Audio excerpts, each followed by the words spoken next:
Greetings, greetings, greetings, one and all beautiful souls. Welcome to the return of the Garden of Eden, episode 5. Episode 5. So I am here and I'm so happy to have Tavon Powell on the panel again. And I want to welcome Stacey Lyons. We are all here on a great divine purpose, and we're here to speak truth. If anyone who knows me or don't know me, I'm here to speak the truth. And as I peel back the layers of everything, as we all peel back the layers, we are moving towards truth. We're moving, or don't know me, and we're moving towards everything that must be revealed. Everything must be revealed. Everything must unfold. Everything must be on its purpose. I have not been on for a while because everything that I represent is here for Mother Earth. I'm here for things to be cleared and everything to come through the layers. So I just want to give this opportunity to chant, because Bob Marley's here, Michael Jackson is here, Prince is here, the ancestors are here. Everyone is here who represents for the truth to keep coming through, and the empowerment, everything that is happening, that we are able to see beyond, and everything is going to be discussed from where Spirit has brought myself and Tavon.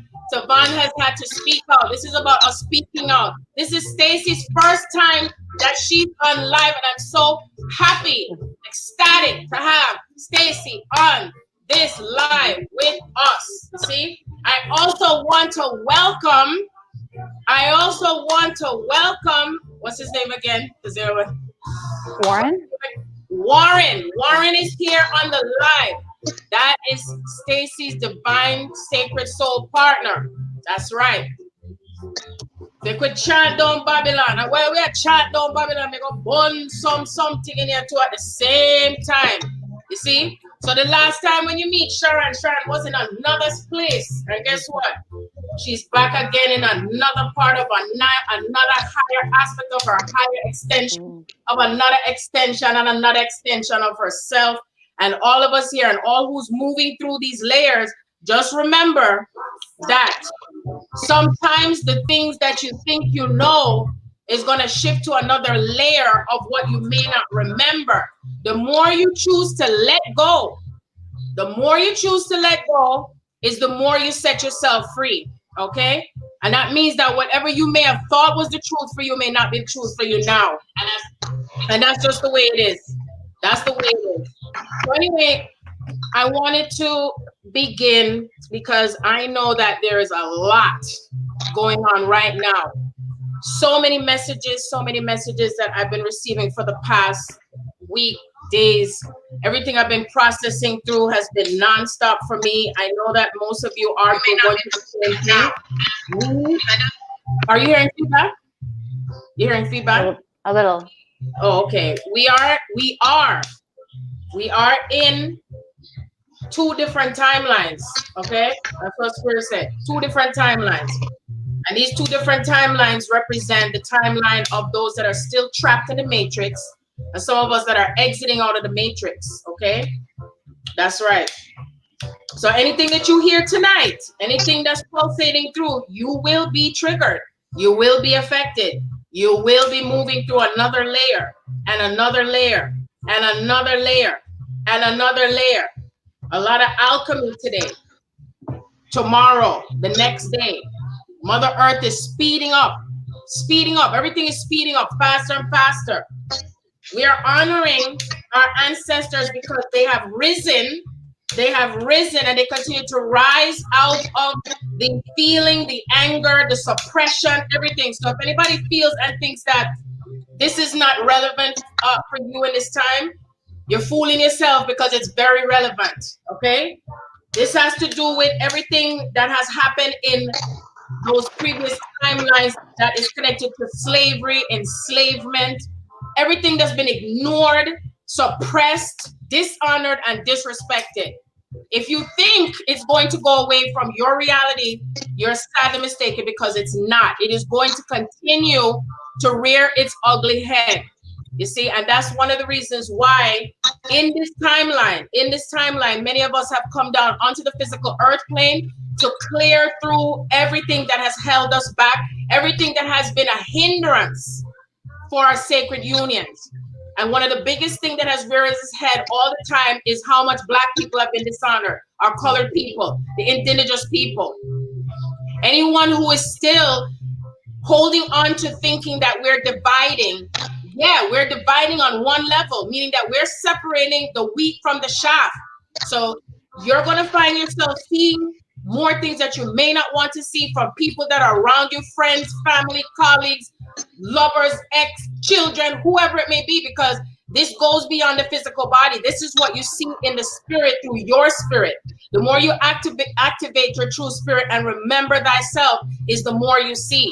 The more you allow yourself to ascend to the next level is the more you see, because it has to do with opening up both the heart, the throat, the mind, the solar plexus, the sacral root chakra, your feet. Everything is being activated. Everything is pushing through. So I just wanted to start out with welcoming each and every one of you. If you're just knowing me or meeting me for the first time, I'm Sharon Andrea, and this show is based on, and it continues on to do with the Return of the Garden of Eden, which is a book that I started since 2015, sometime in January, and it is based on not only my twin soul path, but it's also based on everything that I've unraveled for myself, about myself, that involves another individual person. And this person in of itself represents my divine masculine. The divine masculine is within me and also externally, okay?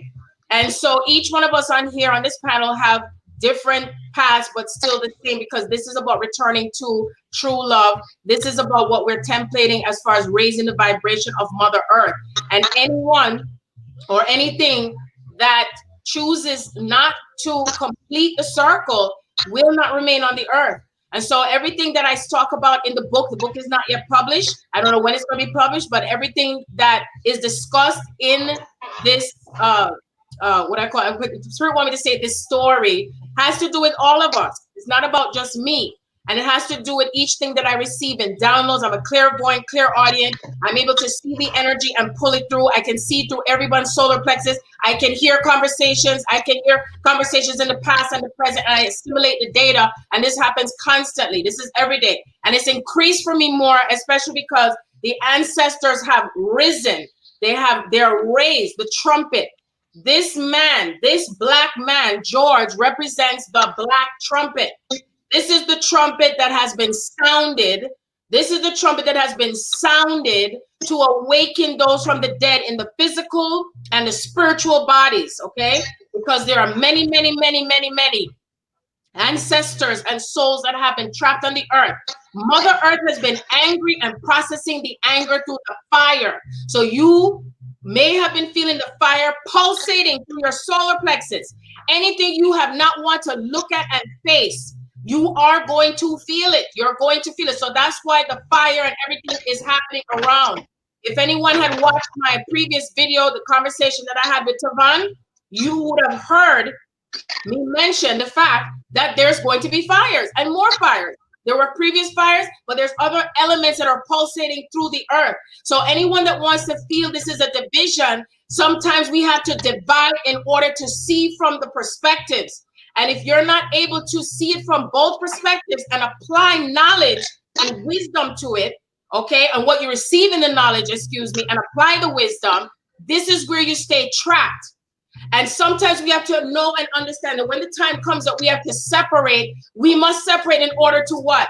To move to the next level. Sin. Yeah, it's sin. Exactly.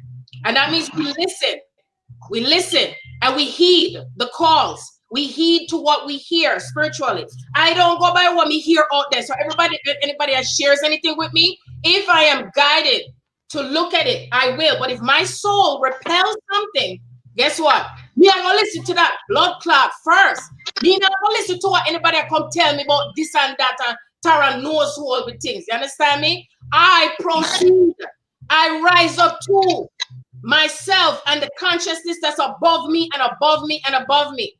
And I tell everybody now and henceforth, I am not here to make friends. I am here to assist Mother Gaia, the planetary system that is bringing everything together, because the time is up for anything else that has existed before that is still layered in consciousness that keeps us down and suppressed. And as the scripture had said, in all thy ways acknowledge. In all the books and stuff that has been written in many languages, acknowledge. You see the grass out the door, acknowledge the grass. Everything, because Mother Earth gives us life. We're breathing. So through her, see, her heart pulsates through us, you see? So you have to understand that everything that's happening, the revolution, it's not the first time. It's come through before from many, many, many other people. That's come in many forms, and still the dishonoring happened. They keep dishonoring the black man. They dishonor Michael Jackson. They dishonor Bob Marley, right? They're dishonoring all of the black man that ever exists, and still people don't want to get the importance of the black man. And you see, I even realized for myself, because I have 4 sons. And my son, my oldest son, S-U-N, no coincidence, he's going to be 33 tomorrow. I give thanks for my sons, because they hold the dark matter that has allowed me to see the light, to see more of myself and my reflection. And I give honor to all people. But if you dishonor any part of me or anyone else, it's not going to hold any longer. You see? So anyway, I want to just say some of that, because I did take some notes. There's more stuff I'm going to talk about in Revelations and what Spirit has shown me, because the trumpet has sounded, and that trumpet is the black trumpet through George. And so I didn't remember until Tavon mentioned to me that Prince, who lived and comes from Minneapolis, Minnesota, has risen to himself, because he also had expressed himself through music, and what happened to him, his ties to all the stuff that have been happening around him when he was here in the physical plane. So please don't fool yourself into thinking that a part of this process is just staying nice and dainty. There's a reason why you feel angry. There's a reason why you're feeling the fire burning through your soul, because the fire, the anger burns through what? The old stuff, the old things that do not serve us at all anymore. Even if you think you can stop it, you can't. Everything is moving through every single person that's involved, whether they're speaking out, moving with the feet, but something must move in action and power. You now get power when you're going wimpy and going softy. Okay? As far as I remember, power is something that comes with a force that moves mountains, that shifts. The mother, if she's going to give birth, the doctor told me when I was having my firstborn son, he said, if you don't push your baby out, we're going to have to take him out. And me said, you don't want nobody cut my belly. I'm going to push him out. And it took force. And she said, Mommy, don't push from the throat. She said, push from down here. Okay. So I had to exert my power from up here and push it out, because my throat said to her, I am not choosing for anybody to cut me open. I'm going to push out my baby naturally. Okay, and I was in labor with him for over 24 hours. So anyway, I want to turn over some time for Tavon to speak, because I know he has a lot he wants to say, and we'll be going back and forth. And I definitely am going to be introducing Stacey for you to know who she is, what she represents, and how I am so ecstatic to have her on board today. Yes. Thank you. Yes. So I'm as we speak, everybody knows I'm here, and thank you. Let me first of all say thank you for opening and having this platform in order for us to be able to have dialogue on multiple levels, because we're having dialogue both in the spirit and also in the physical, and it's healing on so many levels, because we know as we go on this path of ascension, we are multidimensional beings, and we exist. You know, me and we go into a million conversations at one time, and a lot of my communications with you don't even communicate with me through physical words. I hear you in the spirit, and so I just honor this space for us to have a very authentic and real conversation. And with the fire, it's so much ancestral healing that's been coming through me right now over these last couple of weeks. I have been having visitations from family members left and right, spiritual teachers left and right, and the plight of our ancestors, the plight of the rage that we have felt by being in this country and being on this planet, and the continuous dishonor, the continuous non-acceptance, the continuous belittlement that as we have even embraced in our DNA, even embraced, because when you go through trauma, what people don't understand about DNA, when you go through a heavy senses of trauma, it is stored on your DNA, and you begin to embody that energy. And what is happening now is to the point where we are no longer allowing that energy to come forth. And I begin to, like, even today, I've been laughing, I've been crying, I've been screaming, I've been on the toilet, I've been going through, even to the day, I looked at how many times just in this incarnation, how many times I close my voice and I close my truth in order to try to fit in this society, in order to try to be, in order to try to make it or try to fit in this world. And every time it hurt me. Every single time I dishonored my voice, I dishonored my truth, I dishonored who I am, it hurt me. And it's like this is crazy. CV19 and I'm in the heart of Atlanta. Atlanta's kind of burning up right now. If y'all haven't seen the news, they're burning it down right now. Where are they burning it down, Tavon? Because I didn't get to watch it. Down by the CNN Center, like the big tourist area. They started. They like busted all the windows out of the CNN building. They set police cars on fire. And this is the part about it. This is so funny. The mayor got on there crying, and they got Martin Luther King's daughter on there. Now they got his daughter on there quoting Martin Luther King and trying to get the people to calm down. But what I tell people all the time, it's so funny to me because he was assassinated for speaking righteousness. That people don't understand about Dr. King. I want to bring this up because it's been on my heart all day. I Have a Dream didn't get him executed.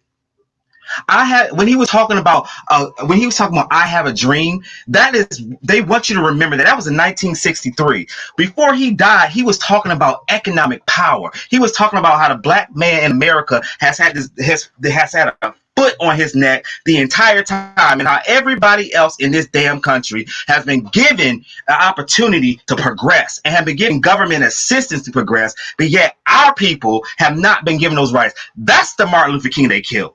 Mm-hmm. That's the king they wanted to shut up. And it's so ironic that it's funny to me that even a black voice, even somebody that her father was executed because of this shit, is being used to trying to keep people's rage in.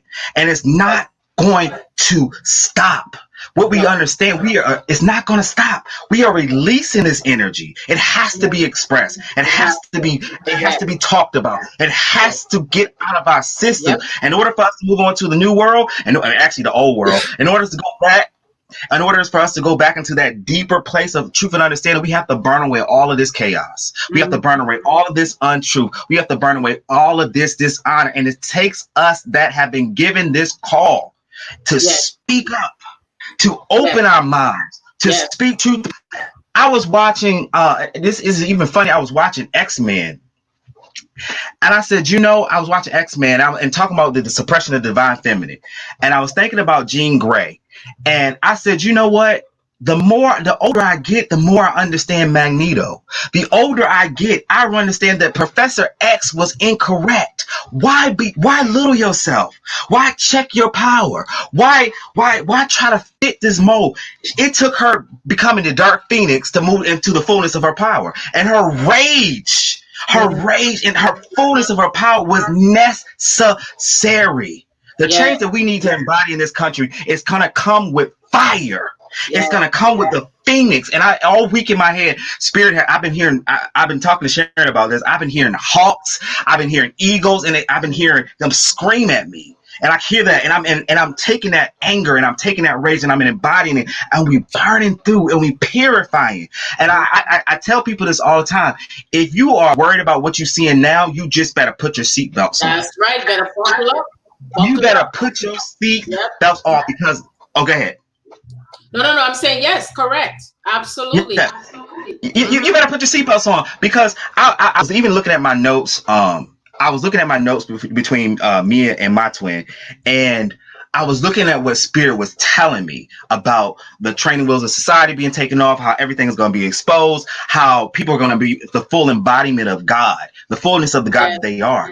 But in order for that to happen, we have to release these illusions. And I was saying, God, I keep saying to myself, God, you told me this, but you didn't tell me that I was going to have to go through all of this process in order to fulfill this. And I realized that the blockades that have been holding a lot of our unions back has been this society, has been the dishonor. We have embodied. Else, if I may add to that, is that we have not been 11-11, as I said. 11-11. Yep. 11-11. I thank you for the message. I thank you for the message. I thank you for the message. We have not been paying attention to our natural DNA, the spiritual DNA. The anger is a part of who we are, and we are not to suppress it.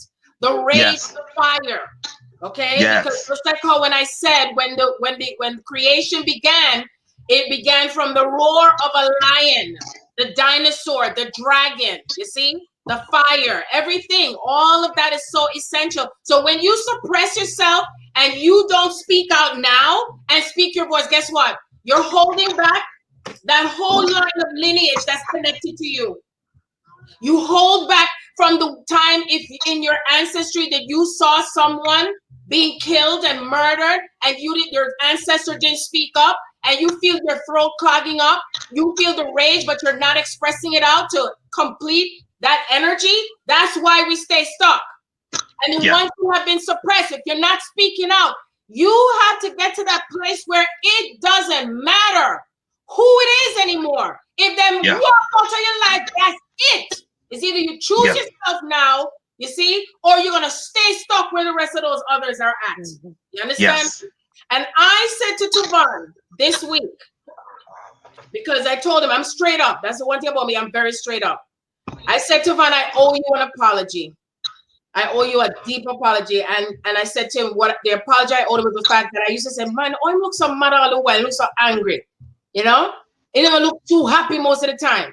And that's what I have been guilty of, staying away from any male, black male, or any situation that there's anger, because see, that is the soul expression. I thought about the giants. When you see the picture of the giants, nobody has smiled. All of the giants with their face, they look mad and angry. But what is that programming comes in, oh, don't get mad, gotta get soft now. That's not spiritual. You're not being a Christian, you see? And what that does is that it takes away from what? The natural DNA of who we are. See? And that's why my beloved, when the phone rang him, and I was like, wow, he sounds angry. He feels angry. Like I felt, because you could feel it, you know? And I said, I had to join him in the anger. That's what he's showing me. I had to join him in the anger. Yeah. And the more I've tried to stay in the happy space, which I'm not smart, don't get me wrong. I still been in a little happy space. But guess what? Something else come along, and my soul just brings me right back into the anger. So I just wanted to really, really, really tell all of you listening, like with sacred ears, that you understand the importance of bringing forth the anger. See? Why it's necessary. Mother Earth is using us as the physical tools to express how she has felt. Yeah. Yeah, you speak on, and you get to a point in your ascension. You get to a point in your ascension where you live from an eternal space. And so we know that on our paths, that we have had many incarnations. And particularly with my twin, I was able to go into different realms of our existence. And when you get to a point where you're not even just clearing the now, really, you're clearing that eternal. The Spirit says the eternal damnation that has been placed on your soul.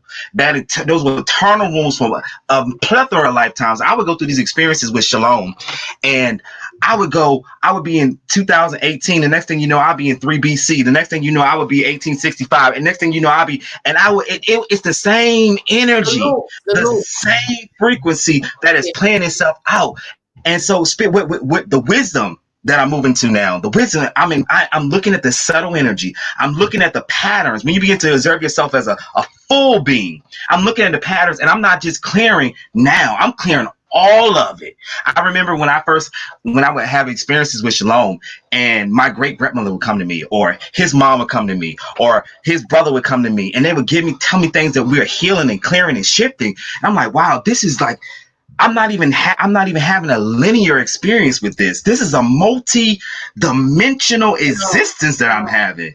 Yes. This is a multi-dimensional experience, and it is so beautiful, and it's at times it's so many layers. And I think people have to understand that our ancestors are us. Our ancestors are us. We are them. We are them. And what people don't understand, that when you go into a level of spiritual knowledge and understanding and ascension, time is not even a real concept. So as you heal now, you are healing them too. You see what I'm saying? As you heal now, and you're healing the future generations, and you're clearing the entire line. Yes. And we are not fixated. This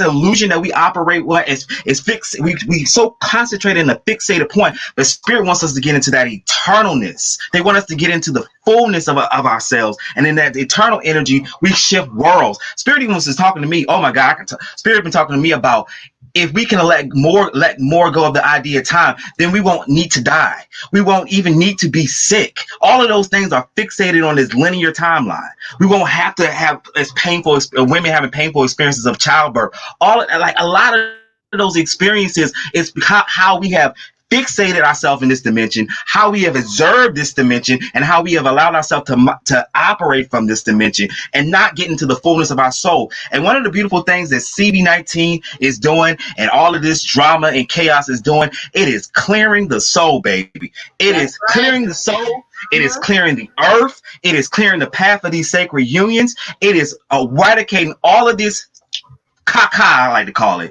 that has kept us stuck, that has kept us not in our full power, has not kept us in a full position. So I've been moving to this state where I'm like, God, I'm happy that I'm angry. I'm happy that I'm expressing the rage of my ancestors. Yes. I'm happy that I'm clearing this energy. I'm happy that I'm moving through these dimensions. I'm happy this is being eradicated off my soul, because I know that when I clear that, I can bring more of that truth in. I can bring more of that harmony in. I can bring more of that goodness. And then, like you said, those who choose to listen will ascend. Those who don't will leave the planet. It's just that simple. That's right. It's just that simple. Yeah. And you see, because I was even thinking about my mom. My mom was very quiet. She was a very quiet person, but there were times when she would get mad, but she would get more mad in the quiet. Okay. And her buttons would have had to be pushed as far as it can go before she finally says something. And all I think about was how much of her anger that she was suppressing and keeping inside, and it formed into her left breast, which is the feminine side, and that's the emotional side. And again, it's too much that many of us, when they wrote this in scriptures, of unequally yoked. Unequally yoked is about, are you paying attention to what doesn't match your frequency, what doesn't match your highest purpose, your highest good? Being able to use your discernment, you see? Because a lot of times what happens is that the DNA that's within some of us have been corrupted, disrupted. And so when you attach to someone else in their thought process and how they believe and feel in things, you can get sucked right into it. And then what happens is you forget your power. You keep forgetting yourself. And this is being able to master yourself with being in your power and being able to discern at the same time. And that if that person is not matching your frequency, learn to walk the fuck away. Leave it. It is not serving your highest good. But humans like to attach to so much things that even if it's not a person, it could be a physical thing. It could be a car, it could be jewelry, it could be anything whatsoever that you attach to. You see, that it is your downfall. And this is what has happened with some of the downfall of what has happened before, because I'm going to go into the measuring and the weighing on both sides. Okay. Because Spirit guided me to do that, because I know for some, they'll take this in and say, oh, you're against this, and oh, you're against that. But guess what? One of the things that I've had to, fine tune myself is to understand the meaning of what we are all one is all about. Okay?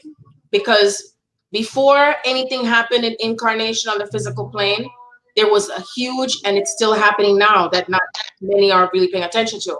This is a spiritual warfare. It's a huge galactic warfare that has happened and occurred in previous times before the incarnation cycle started. And so it plays out with the little miniature puppets that continue to play out, and they try not to want to pay attention to that. So they keep focusing on the labels of all the other vultures that are out there, and still they don't realize that the person that could be the same one that represent the bigger ones is still right next to you. So pay attention. Pay attention. Pay very close attention, because that is what is also pulling you away from you not seeing the truth. Because every time anyone does anything, do you notice how the veil just reveals instantly now? There's no waiting of this, none at all. You see? So what's happening is, it's called the great expose, okay? How the veil just reveals and reveals and reveals and reveals.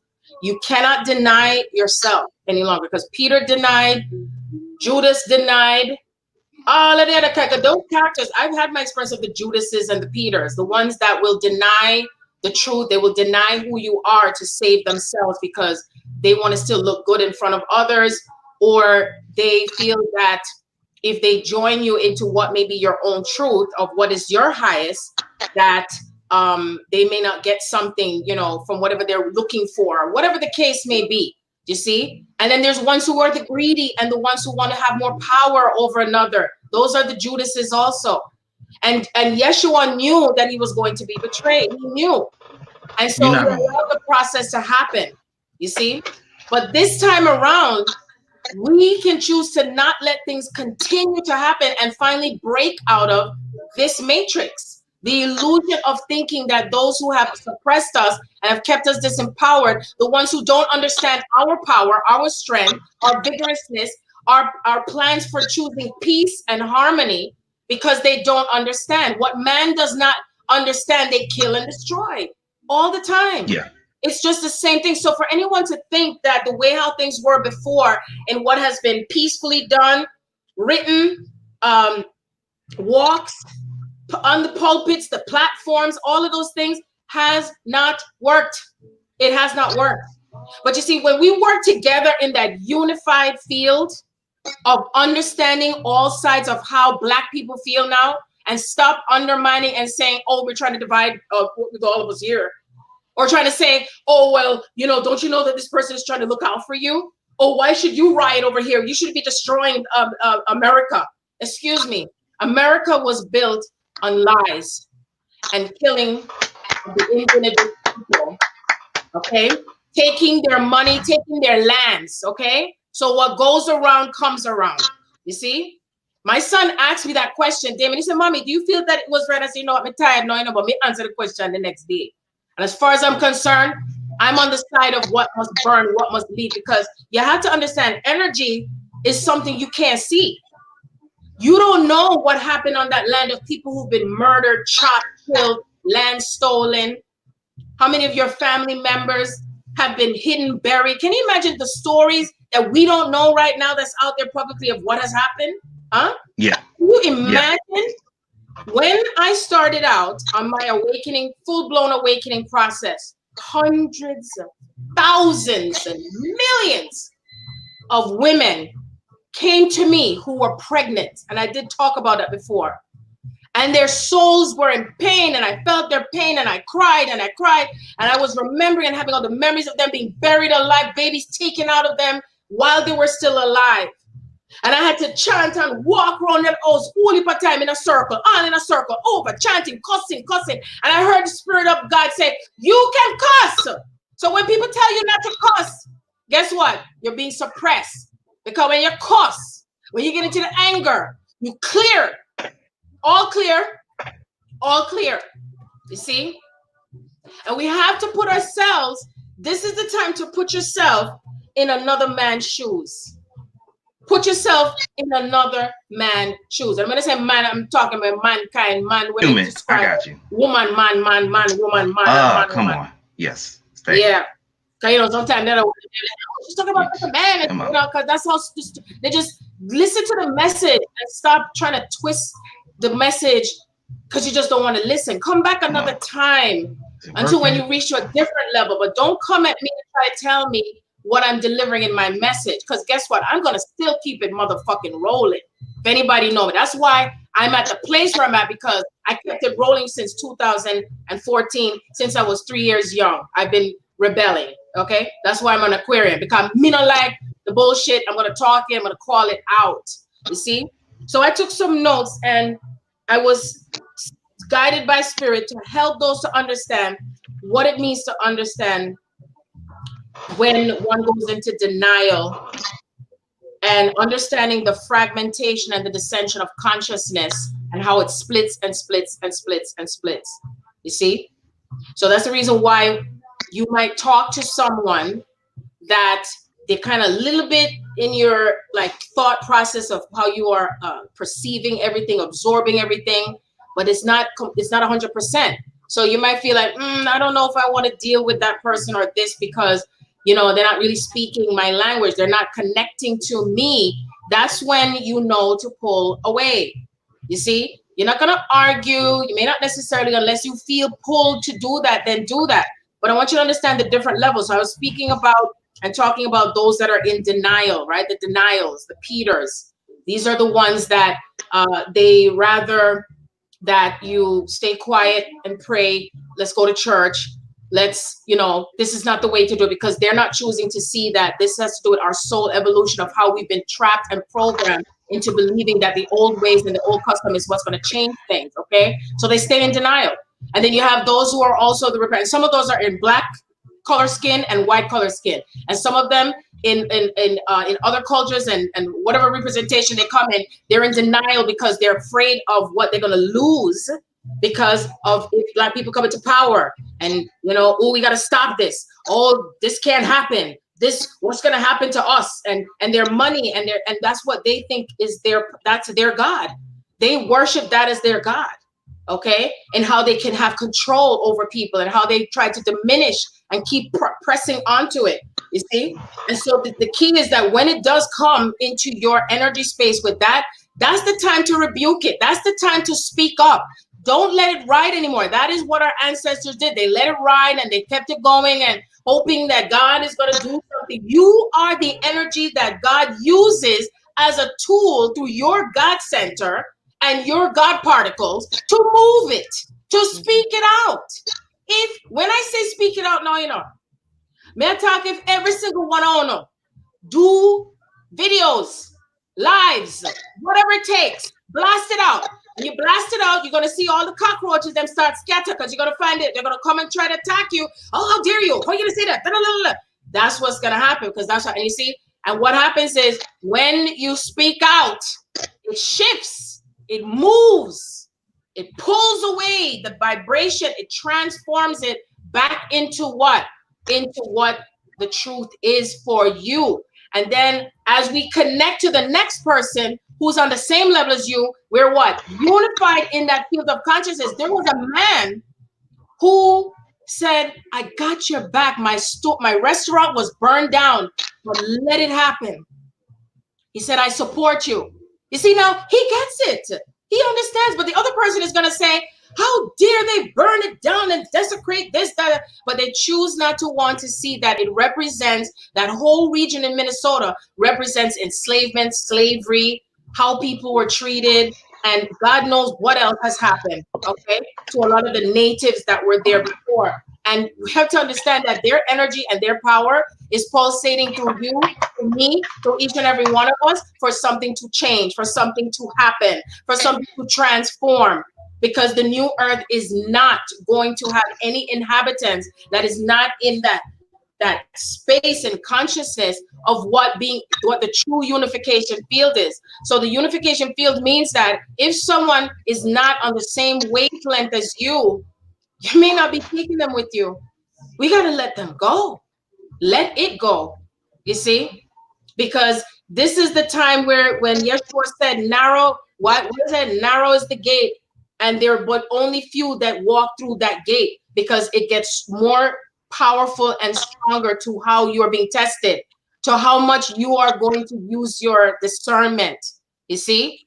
And even though all the little other stuff is going on, it's not where you're running from it. You're walking through the fire. Remember what you said, Tavon? What came to Shaka Khan? Through the fire, through the storm.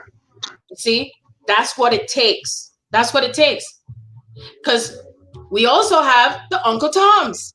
The Uncle Toms, the ones who come in the same complexion as me, that still want to hold tight into where the massa holds them down and let them think that they're supposed to stay in the position that they're in, that they're supposed to accept being enslaved, but they don't realize that the enslavement goes deeper in layers, because it creates an illusion into you thinking that that person means you well when they don't.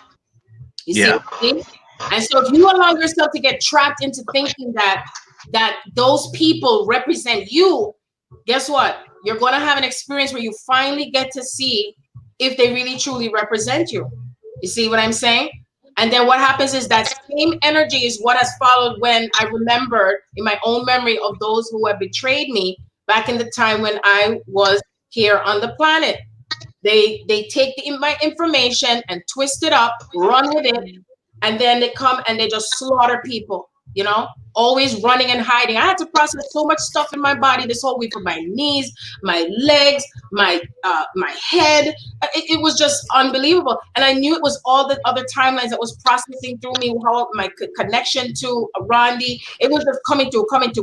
And every time I said, okay, I'm going to go play my music, I feel good. And then the rage just come up again. Rage just come up again and come up again and come up again. You see? So we have to see and understand and understand these layers and layers. See? This is the rapture. The 7 seals are broken. The originals, the ones who are moving through the process of remembering themselves, they will know and come back into the original blueprint of who they are. And as you keep filtering through all the layers and knowing what is happening, what's transpiring, and how this is shifting you into that space of what is unity for you, and in the collective of those of us who are connecting to the understanding and the wisdom of how to apply it into your life, and knowing that all of the system is breaking down. Every single system that has been built on slavery and enslaving our people, taking, not acknowledging, okay? All the people who hold all the titles and subjective things or whatever, the people who are so privileged, the white privilege, the ones who go and snitch, everything is going to burn away, okay? It is burning away. It is moving out of this energy field, you see? And if you're not careful, you'll get sucked up into the vacuum of those in those categories that I just listed. So this is where the split is happening. You could feel it. How is it that I heard clear as a bell? Source Creator said to me Monday, another split is happening. And I was like, oh, okay. And a few hours later, this young lady sent me, found her name, oh my gosh, can't remember her name, apologize, sent me the thing that this earth is splitting because the magnetic field itself is pulling earth away from the old dimension. And I have said before, time and time again, as the earth is pulling and moving faster and faster in a higher timeline, the light quotants that are coming through from the central sun that connects to what? The melanin, the melanated matter. So there are those who do have the melanated matter that are also white. And she's here. Stacey, I want to give Stacey an opportunity to talk now. Stacey is one of my beautiful clients, friends, / she has been so awesome. She sent me stuff and oh my God, readings with her. I don't even want to call them readings and sessions, but they've been so powerful and so transformational. And I'm giving her the opportunity to not only speak on her own path, because I'm holding her hand because this is her first time. And she's also on the twin soul path. Her twin, I never met him in the physical realm, but he was here in the physical realm, living in New York. and he transitioned recently.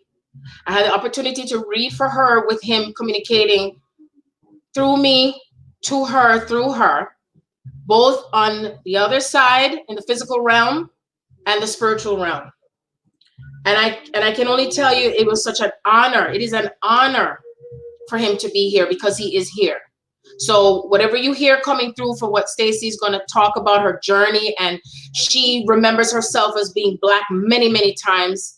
She's even noticed her complexion has changed to being Black because I've spoken about that in the book. I've spoken about that in some of my videos, that there's somewhere their complexion is going to take form to who they are, they really are. You see, she remembers everything. And when I did the last reading with her, I never saw a picture of Warren, never.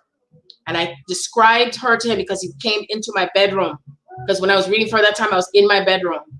And when I described her to him wearing glasses, she said, oh my God, yes, he wears glasses. And I described the conversations they would have in the kitchen. I told her the conversation to the T, you see? And so when he came through, his energy felt lighter. He was in greater awareness. And he's coming back in physical form. Okay? That's right. And he's just as powerful where he is, just as much as where he was. And guess what? Stacey is in a special place. You know why? Because she's moving through her love, her true love. And you see, and I've been watching Stacey, but she's been smiling. You think, ooh, she should be grieving, because who would want to think that you would? And let me tell you something. When I say I'm so proud of Marisa, man, because I was holding her when she had to grieve him transitioning, okay? She had to grieve. She wasn't able to go to his funeral. She wasn't able to go. She had to keep connecting within. And what it did, it moved her through a different type of alchemy and power. Just like when I tell her, say, I don't surrender since 2014. And me still communicate with him, and me still in my power. So as far as I'm concerned, this is about, can you recognize and know your power and return to the true power of the kings and queens and who you are, because you are connecting back to your true spiritual melanated matter. And I give the floor to Stacey to talk now. Lovely. Thank you, Sharon. Well, thank you for giving me this opportunity, and I'm so grateful to you. What's interesting is, the first time that I contacted you, and I believe I've spoken to you about this before, but I was really also working with Warren's higher self as a guide when he was here in the physical also. Mm-hmm. And he was really the one that led me to you. And I heard very clearly, he said, listen to her because she's going to tell you important things. And in that conversation, you told me so much, but you really also awakened me to things like my hair acting as codes. And you asked me if he ever would touch my hair. And that was actually something that he did very often. And my guides were always like, wear your hair down, wear your hair down. And I would often just wear it up. And, but he would always be touching my hair. So it was a divine intervention that we met. So yes. Thank you very much. Thank you. Thank you for always having an open heart. I have to tell you that, because not everyone is open, and you have always been so open, and that is what makes it so much, it's just beautiful. That's all how I can describe it. The experience whenever I connect with you really is. Oh, thank you. Mm-hmm. Mm-hmm. And so me and my partner, he was African-American in the body that he was in. And so we were in an interracial dynamic, and very often in our connection, whenever we would, because over the many different lifetimes, we have had connections where we were of the same race, of different race, whether we were in a romantic relationship, friendship, etc. And most of the time when we were to my knowledge, most of the time when we were in a romantic relationship, and we were interracial, he was primarily always the Caucasian one, and I was always the one of a different race. Yes, we did. And so, and part of this for my journey has really been about using my voice and speaking up, because oftentimes in those other lifetimes I didn't. And whether it was that we came from different races or different classes or society, but it was always this kind of energy of people trying to keep us apart because of our differences. And so it was very interesting how we switched places in this, in the bodies that we were in and have, because even for me, part of me feels like I'm dying inside and transforming. And so, and I've been recently also connecting a lot with my ancestry. And what was also interesting in some of the things that you had said was, you talked about how you saw my soul, and a lot of people don't. And so it's been. So explain that when I said I saw your soul, because not everyone understands that. Right. So on a soul level, I have really always felt just very connected to African American culture. And I've been in many interracial relationships with Black men. And in college, I would get a weave in my hair. Yeah.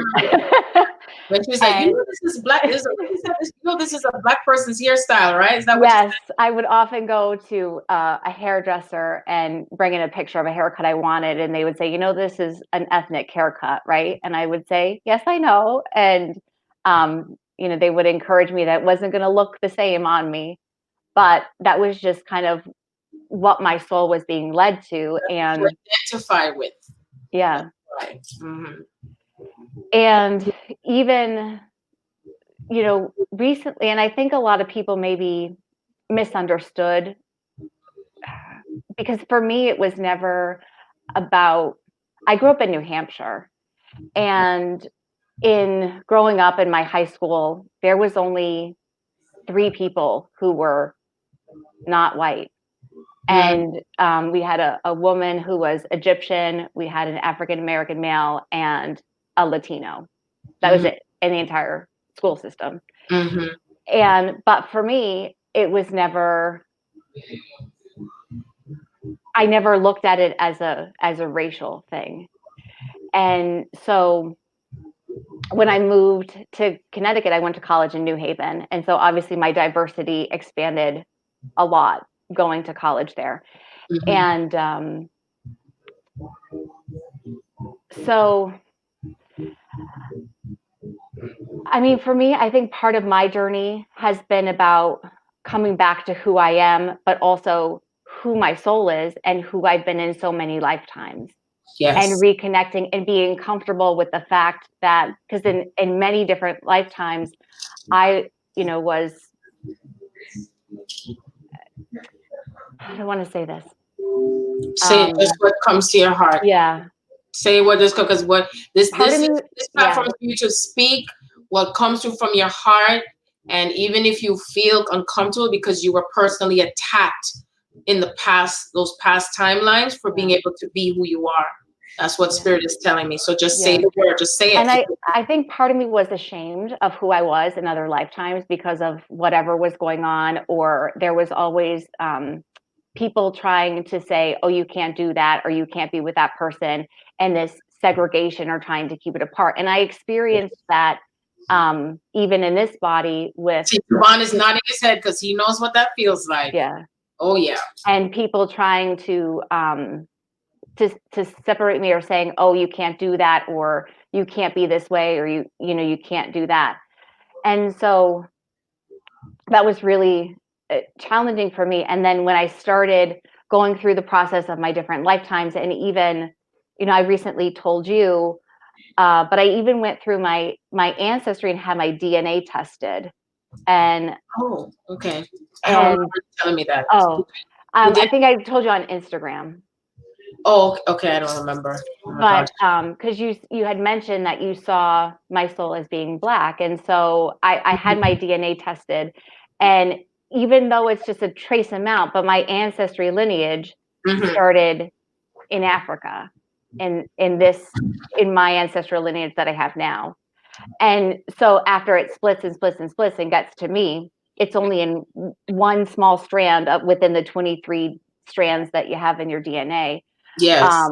But it's still, and then I thought about my ancestors and thought how many people didn't know and what was going on and how that had even been suppressed in my own ancestry, and just really coming back to who I am and what I'm made up of. Because growing up, I thought, oh, I'm just French and Irish because that's what I thought, right? But I'm all these other things in between.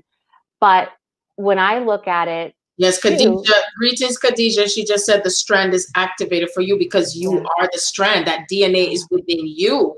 And it's that we are not to suppress that strand that is within us. You see what I'm saying? Because that is the blueprint. So if that blueprint is mixed into someone else trying to tell you not to be that, that's what fragments the strand. Yep. That's what starts the fragmentation. You see? So that's why we must continue to be our true selves. That's the key to being your true self. Meaning that if you know in your heart that you're Black, even if you don't look at what their definition of, you're just a lighter version of Black. So that's why it's so preposterous that people still they can't see beyond what they want to see, that we all started Black. You're just a layered version of the Blackness. No matter what, everything's going to still trace back to the original Black woman. But proceed. I just wanted to add that in there. Yes.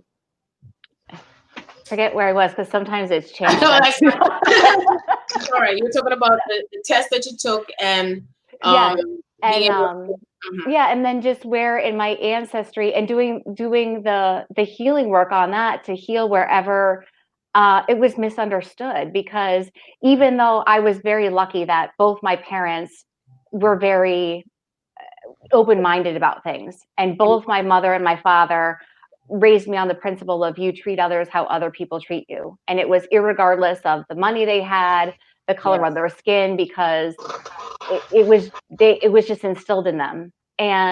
But they grew up in a culture raised with their parents that was very different. And what's interesting is that in this incarnation for myself, because I've had so many other different lifetimes being of different races, I feel like this is I chose my vessel, right? Because we choose our vessel that we want to be in to learn the lessons. So I chose this vessel to also break down things regarding interracial relationships and suppression of things.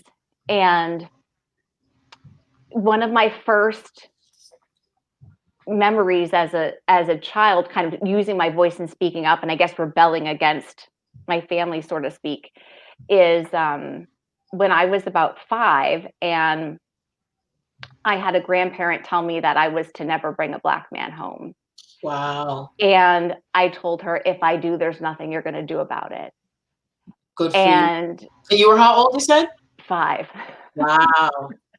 And I'm sure that later in college, when I first did, I'm sure she was very surprised and that 5-year-old was right in speaking, and I had no idea at the time. But like something in me it was in me that this was a life that I was going to break, not standing up for myself, because for me, love is just love, and within my own relationship, we never looked at each other as being Caucasian or African American. It was never. I saw it in the pictures. It was handsome, beautiful. That the both of you, I saw the reflection that comes through. And I have to tell you this because I feel his presence, and he's just really telling me how much he loves you and supports you. And and like he's showing me, I don't know if he used to do this when either you were sitting down and he would take his arms and hang over you, sitting in a chair or something. You know, like how when someone is hugging you and they're standing behind you and you're like sitting down, and he's putting his arms over you from behind. Okay. So he's kind of giving me back into a memory, or one of the particular memories or things that he loved to do with you. You know what I mean?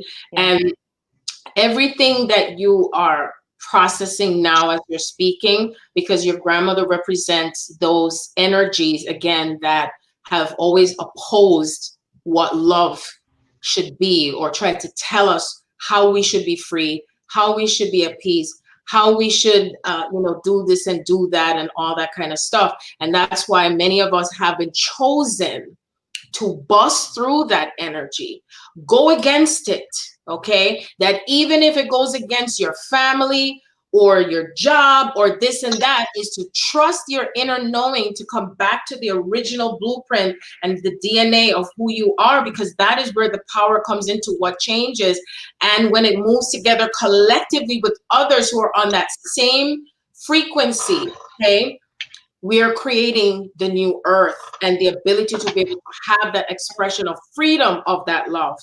You see what I'm saying? And so I feel like you breaking through that, breaking boundaries, okay, is filtering through all of the ancestry that was moving through from Ireland, because I had traced my family to who I was in ancient times, all the way to Scotland and Ireland, that emanated and migrated to Jamaica. And I didn't know my son did a DNA and traced me as the mitochondrial DNA as I don't remember what percent, but I do have the test. I have the copy of it, as the origination of the Black woman in West Africa. You see? And that's why I tell people, trace and find out who you are, because the more you know, the stronger you become. The more knowledge you bring into yourself, into understanding yourself, and I'm talking about all of yourself, because it's like everything you trace back to who you are in all those timelines, and also your higher selves, it empowers you. And anything else that tries to come into your energy field, it cannot penetrate. You see? It cannot penetrate. That's what it does for you. You see? So the mere fact that you still defied your grandmother, and I cannot imagine telling a 5-year-old, but I understand, because that's how it was, when it started with the teachings. And I told my kids that even sometimes some of the energy that comes from people, it's not even necessarily if it's because a parent teaches someone to hate. It is in their lineage, and they come forth with the hatred in the genetics. You see? And this is what we're busting through. So each time someone steps up to the plate, especially those who are of the lighter complexion, what it does is it'll bring the energy field that all the other ones who have tried to suppress the Black man and the Black woman, it collapses that old energy. And when they realize, oh, fuck, we can't stop this. That the people who do what they do, that there are punishment or whatever, justice is done. So they know they cannot get away with it, because we band together in consciousness first, you see, and come into alignment with the physical in how we are healing the chakras, the throat and the feet and everything. If you felt like you have not been able to move and you feel stuck, there's a fear that's holding you back, move forward. Take the first step. Take the first action. Every time you take action, trust me, you start to feel like, oh shit, this feels good. Oh fuck, I'm ready now. I had to get to that place for myself too. I sure did. Tavon had to get to that place for himself too. When your spirit starts to move you and you feel that vibration with yourself, like you rebelling and say, I've had enough. Because you see, the word rebellion, people think that what they wrote to twist things around, that when you're rebelling, you're going against God and you're being defiant. And if you do this again, I'm going to put you in the corner. I'm going to put the chains back on you and this, and I'm going to take this away from you. And those are the stuff that we have to release from our consciousness into thinking that being rebellious means that you're not giving your master or whoever power over what's supposed to be right, because if they can take something away from you, you know what I mean? Or if you're disinherited and them kind of foolishness, what they pass on. You see, because if you feel that that person has power over you, over what they give to you, then this is where you're going to have to look into yourself into, then who are you in that equation? You know, that you diminish yourself and you don't know your own empowerment. You don't know what you deserve to have, because you're busy thinking that the job that you want to hold on to is doing something for you when it's not doing a goddamn thing for you. All it's doing is suppressing you even more. You see what I'm saying? Or if the person you're living with you know what I mean, is not serving the highest good for you, but you're staying there because you worrying about the bills, then you're still disempowering yourself. If you know that you have a Black friend that's still talking nonsense about serving the mass on the plantation, then you got to look at yourself. Do I want to keep that kind of friend? If you have a white person that don't want to still speak up for you and speak out, even though they love you as a Black woman or a Black man and love all the stuff you do Black, then you got to rethink about these things, because that's not serving the highest good for you or me or any one of us. And instead that we're going to hate them, we have to continue in the real truth about what this is and no pussyfooting around it. And that's it. That's it. Because you know what? When you call it out and you speak it out, what do you think happens? And being loud. So when you speak louder and you speak in volume, they say, oh, no, it's too loud now. Gotta dim it down. Oh, we gotta get quiet now. We gotta do something to get her and him to be quiet. And even sometimes it's sad that the ones who have even stuck up for Black people in the past and the present, that they've also have been against them as well and tried to hurt them. But again, the more we rise into our power and align with the consciousness of the Christ, the consciousness of that light and what that power means, that we don't have to go anywhere. Because I stayed right here where I'm at and I still moved mountains. Okay? I didn't have to go outside. If I go outside because I want to have a good time, I will do what if I don't come right back. I didn't use no knives. I didn't go armor up myself with no guns or anything. Because you see, that's the reason why we were stabbed in the throat, necks cut off, beheaded, buried alive, because that's those energies that come from those people that don't want to hear the truth. So when we exercise that muscle of speaking, that's where the power comes in, the voice, the voice, the voice. So please continue with your voice, your voice. And I was, I got so much from all the readings that I've had with you. But what was so interesting too, that I think, because me and you, I think we share the same perspective, and I'm sure maybe Tavon does too. But I view it as like we're all God's children. God created all of us, and we all come from Him at the end of the day. And whether we choose to incarnate it in a different religion and a different race, that's how we're choosing to evolve our soul and the lessons that we're learning through. But the storylines that play out in the background over and over and over until we say, this is bullshit, and we put a stop to that, because we think that, things that happen in a past life, it's like he was saying, time is irrelevant. It's all past, present, future. It's all happening at one time. Yes. And so, it's still playing in the background of all these old storylines. And so I really had to, even though it looks different, it was still playing out. And so, like a remake of a movie. Yes, exactly. And sometimes a bad sequel to a movie. So, and then trying to process that and work through that. And, sometimes I'm just more, and I forget, I think it was in a live video you said, when you talked about the Christ consciousness, if you embodied the Christ consciousness all at once, like it would kill you because it's so powerful. And to me, and maybe it's because I'm a 29-degree Capricorn and an Aries moon, that I'm just like, give it all to me right now. Like, I just want to process everything and almost like internally combust and then explode out.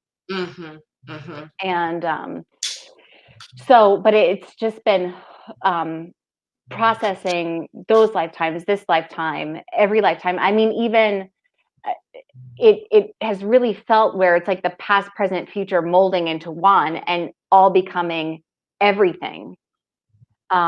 Because for me lately, it's really felt like I've embodied all these parts of myself from all these past lifetimes, whether I've been an Asian female warrior, or Islamic, or Jewish, or Catholic, or a Buddhist monk. I'm incorporating all of these pieces of myself into this version of me that's becoming my highest self at the same time.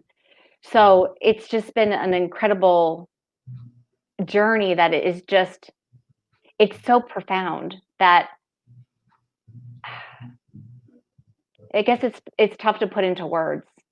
I know. When you think about how much, if I wish people could see how much love there really is in the world too. You know, if we could, and I know it's hard to see in everything as it's transforming, but there's so much still there at the core of the earth that once this all kind of shakes out, and it's going to be a beautiful planet. And well, unfortunately, not everyone can see it, my dear. You see, because there are some people that walk the earth that are soulless. You know, my son said that to me, and it hit me like a ton of bricks. Like, wow, he's right. So we can't stop ourselves any longer by trying to save anyone from being able to understand this love or to see it or to explain it and blah, blah, blah. It's not our job anymore to do that. We're not here to rescue and save. No more. No more. You see, the power is going to be in the voice and remembering yourself.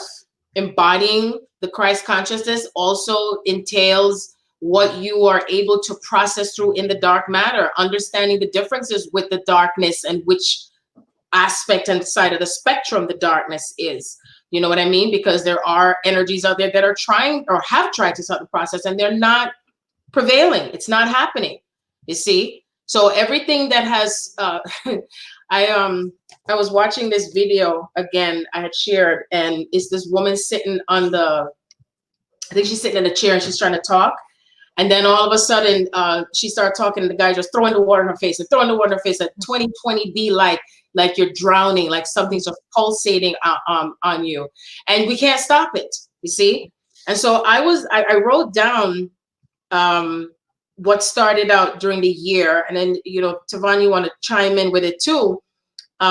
Is where it started out again with Kobe Bryant transitioning, and it opened up a portal. He opened up a portal, him and his daughter opened up a portal to start the divine masculine with the heart chakras being activated for them to work through. And, remember, the divine masculine is within each and every one of us, but especially those in the male bodies were feeling the effect because we're changing the dynamic of connecting to one another through the heart. And so the next stage and cycle of that had to do with grieving through the process, allowing others to redefine what fatherhood is, and also relationships with fathers and daughters and how we relate to each other, how we relate to masculine energy.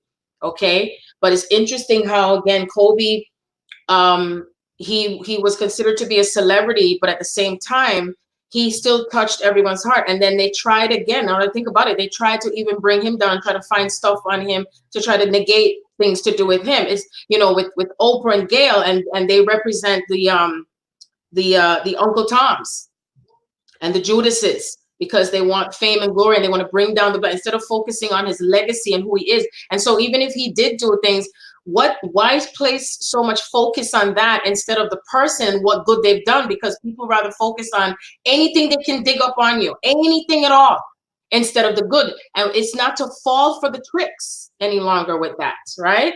So we move into the next cycle of the COVID, right?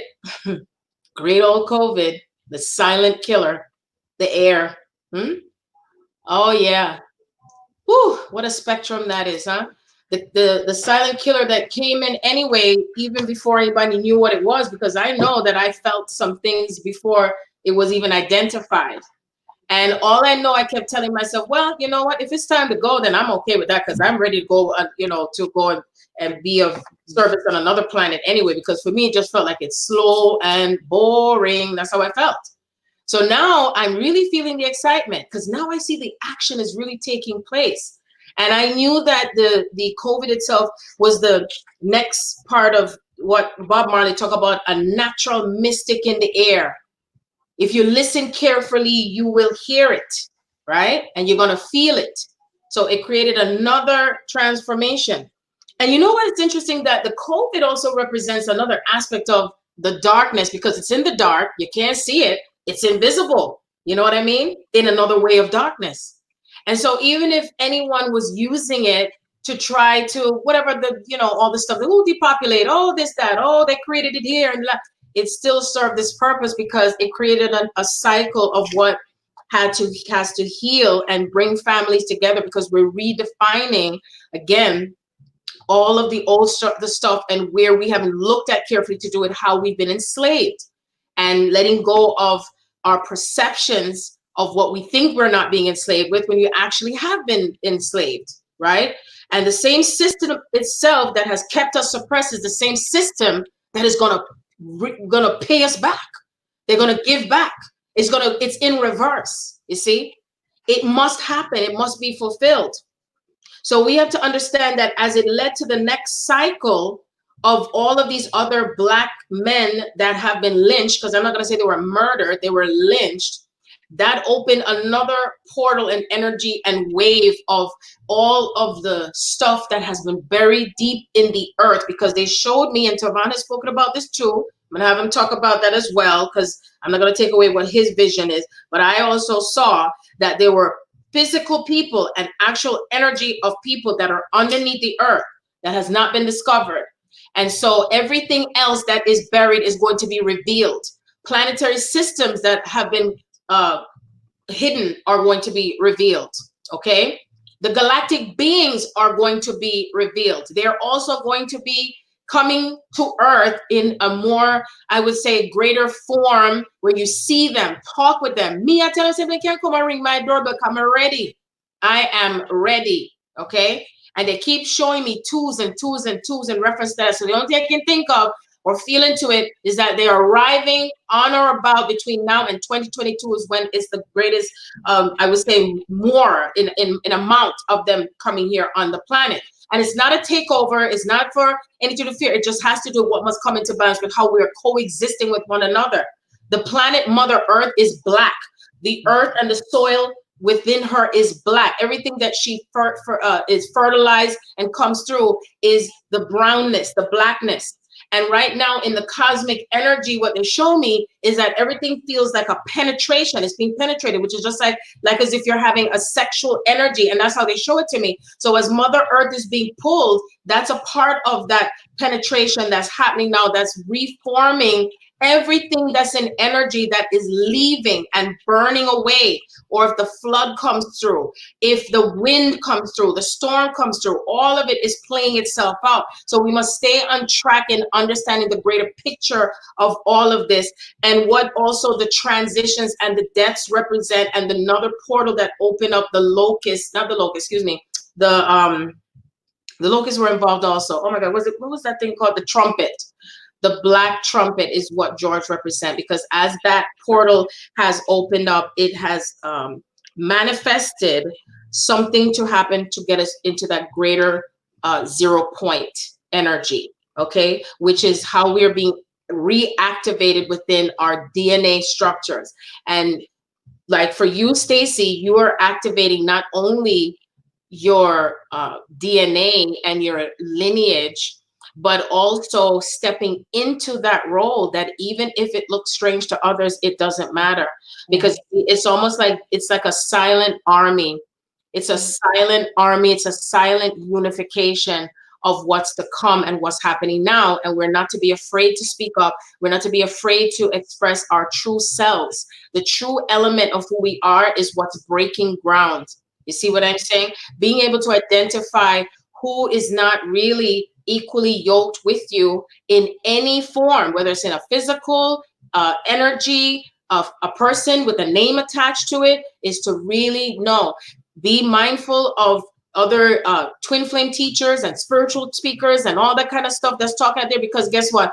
They're wrapped in layers of all of the gunk and disintegration of the true nature of who we are, you see, and what we represent. And if you allow yourself to listen, guess what? You're taking in the vibration of where they are in consciousness and where the DNA strand had been interrupted and disrupted. Okay? And that's what I wanted to share with you. And remember too, that whatever is linked to government, my kids asked the same question to me. They said, how can anything work where we're governing ourselves? Because that's the way it used to be. We were in a peaceful place where we governed ourselves, but we still worked collectively together at the same time. So anyone who still wants to stay trapped in a system that, oh, I want someone to decide for me and to choose, or I need to vote in the system, and you still think that your vote counts, you're still in the programming. Wakey, wakey. Okay? Wakey, wakey. Because that system does not serve your sacred union. Never have, never will. And it's a fact. It's a fact. So I'm going to give the floor to Tavon to share, because I know he has some things he wants to share too as well. That's right. Yeah. Hold on, let me see. Well, let me born more of the things here. Okay, let's see if it stays unmuted, because I think, well, first of all, that was a lot. We unpacked so much. I want to talk to Stacey for a little bit, and I want you to give yourself permission to be the fullness of yourself. Because I'm on the same gender path. And one thing, when I first started getting the downloads, and I first started getting the recall of me being in a female body and with my divine and going through all of that energy. Like, I was in that same space where I was trying to justify my journey in a way, or trying to say, okay, well, this is who I am in this union, and you see me as this on the outside, but in my spirit, with this particular human, this is what I'm experiencing, and this is what I know to be true. And we have these experiences, and it could be difficult, but we have these experiences because we have to honor ourselves. We have to honor our paths. And no matter what body you in right now, no matter what it looks like, you honor that energy. Honor. And then the more you'll notice, because I didn't even talk to Sharon about it for a while. The more you honor yourself, you will find the universe will bring people, and they'll bring experiences to you that will honor you, and you'll begin to go deeper into wisdom and knowledge. Don't question your journey. Don't let anybody Stacey, question your path. Let me tell you something. I have a client in India that her husband transitioned, I believe, 5 years ago, and she moved from India to Russia to be near his family, because he was giving her codes for a book that he wants to write with her. I had another lady that I was working with where her true husband was coming through her husband now. He was in another dimension. So it's all, when it comes to this journey, it is all kinds of paths. 12. All types of paths, and you have to really honor what the divine is doing through you. That we are similar but yet different. Each of us have different, we all have different things that we are healing, that we have been assigned to, and different missions on this planet. So honor your path, honor what you know. When you speak about it, be strong in it. Be strong. You feel the blackness because it's in your soul. It's in your essence. You don't have to ask nobody for permission. When I'm in my divine feminine energy with my divine, I don't ask people for permission. I just know what I know. And when I know what I know, the divine comes through into me. They don't have to understand. And if they're triggered, it's good, because there's some healing that's taking place. Yes. So this path, it's some healing that's taking place. You got to really, really, really honor your path. I wanted to talk a little bit, Sharon, you impact so much, so many layers. You know I always do. But you know that? Yeah. It does, yes. But I think about what Spirit was showing me in terms of the pyramids. And I think what Spirit was showing me in terms of other sacred rituals and sacred spaces on the planet. In the inner planet, which you talked about, and also on the outer planet. Yes. And I was thinking about how Spirit was revealing to me there's so much that's out there that has been given to us in terms of hieroglyphics, in terms of what these sphinx and things represent. They have not even been open. And what Spirit was revealing to me, it is the people that even took the knowledge. Think about it. We talking about looting. They've been talking about this a lot, looting and stealing, but everything has been stolen from African people. Everything has been stolen from our society. And they cannot even, what Holy Spirit was giving me the other day, they cannot even comprehend the wisdom. They cannot even comprehend the knowledge that is in those things. And what's going to happen, what Spirit was showing me as these pairs, and they showed me in pairs. Yes.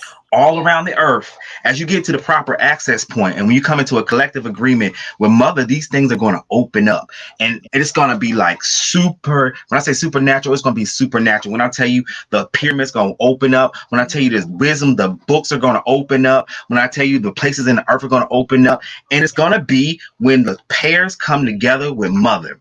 And I say Mother, and when I say Mother, I mean Mother Earth. When they come into that perfect balance and alignment with Mother Earth, it's gonna be a total shift, And your beloved, and you'll be surprised. He'll come in another body, and you'll know it's him immediately. I tell her he'll come in, you'll know. Yeah, you'll know. Don't. It's either and I think with Spirit was expressing to me why they had me focusing on this idea of time and releasing it, because this is what this twin flame journey is, an eternal thing. This sacred soul journey is an eternal thing. It does not work in our density. That's the thing what many people struggle with. We try to make it fixated and make it linear. It is a forever energy. It is forever, whether you're in the body, whether you're out of the body, whether you're in a male body or female body, whether you're in no body, whether you're in the galactic realms, whether you're in a space body, doesn't matter. It's a forever energy. And what we're doing is we're bringing it together and making it physical. And it's more what Spirit has always told me about this journey. It's more about alignment than time. It's more about alignment and balance, and we need these time. We need these time. A lot of people get and Sharon spoke on that. I took myself out of all them groups, all them twin flame groups, every last one of them. But we need this time to heal ourselves or heal those wounds that we've been carrying for centuries and time again. And so when we go into these experiences where our divines are kind of taken away from us, which is an illusion, they're always with us. It is to allow us to be prepared for the reunion. It's to allow us to go and shift the things out of our DNA that we need to heal. It has allowed us to have the journeys and get things and move out of these spaces that have kept us stuck for centuries and centuries upon centuries. So this journey is so, for me, I get excited. It is such an honor for me, for the divine to choose me and my beloveds to have this journey on this planet. It is an honor to me. It is a gift to me to have this experience. And it's crazy. Out of all the things that I've gone through, the chaos and all the things I've gone through on the journey, it is worth it to be in this space, talking to Sharon and talking to Stacey and talking to people all around the world, and to be able to talk about it with authenticity and honor. It is a privilege.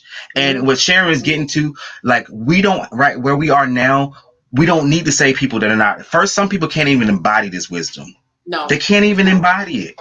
No. If we try to give them a little bit of it, it's too overwhelming for them. So what we have to. When we talk about the fembots with Austin Powers, when they came to seduce them, and they were just, wee. That's what it's like now.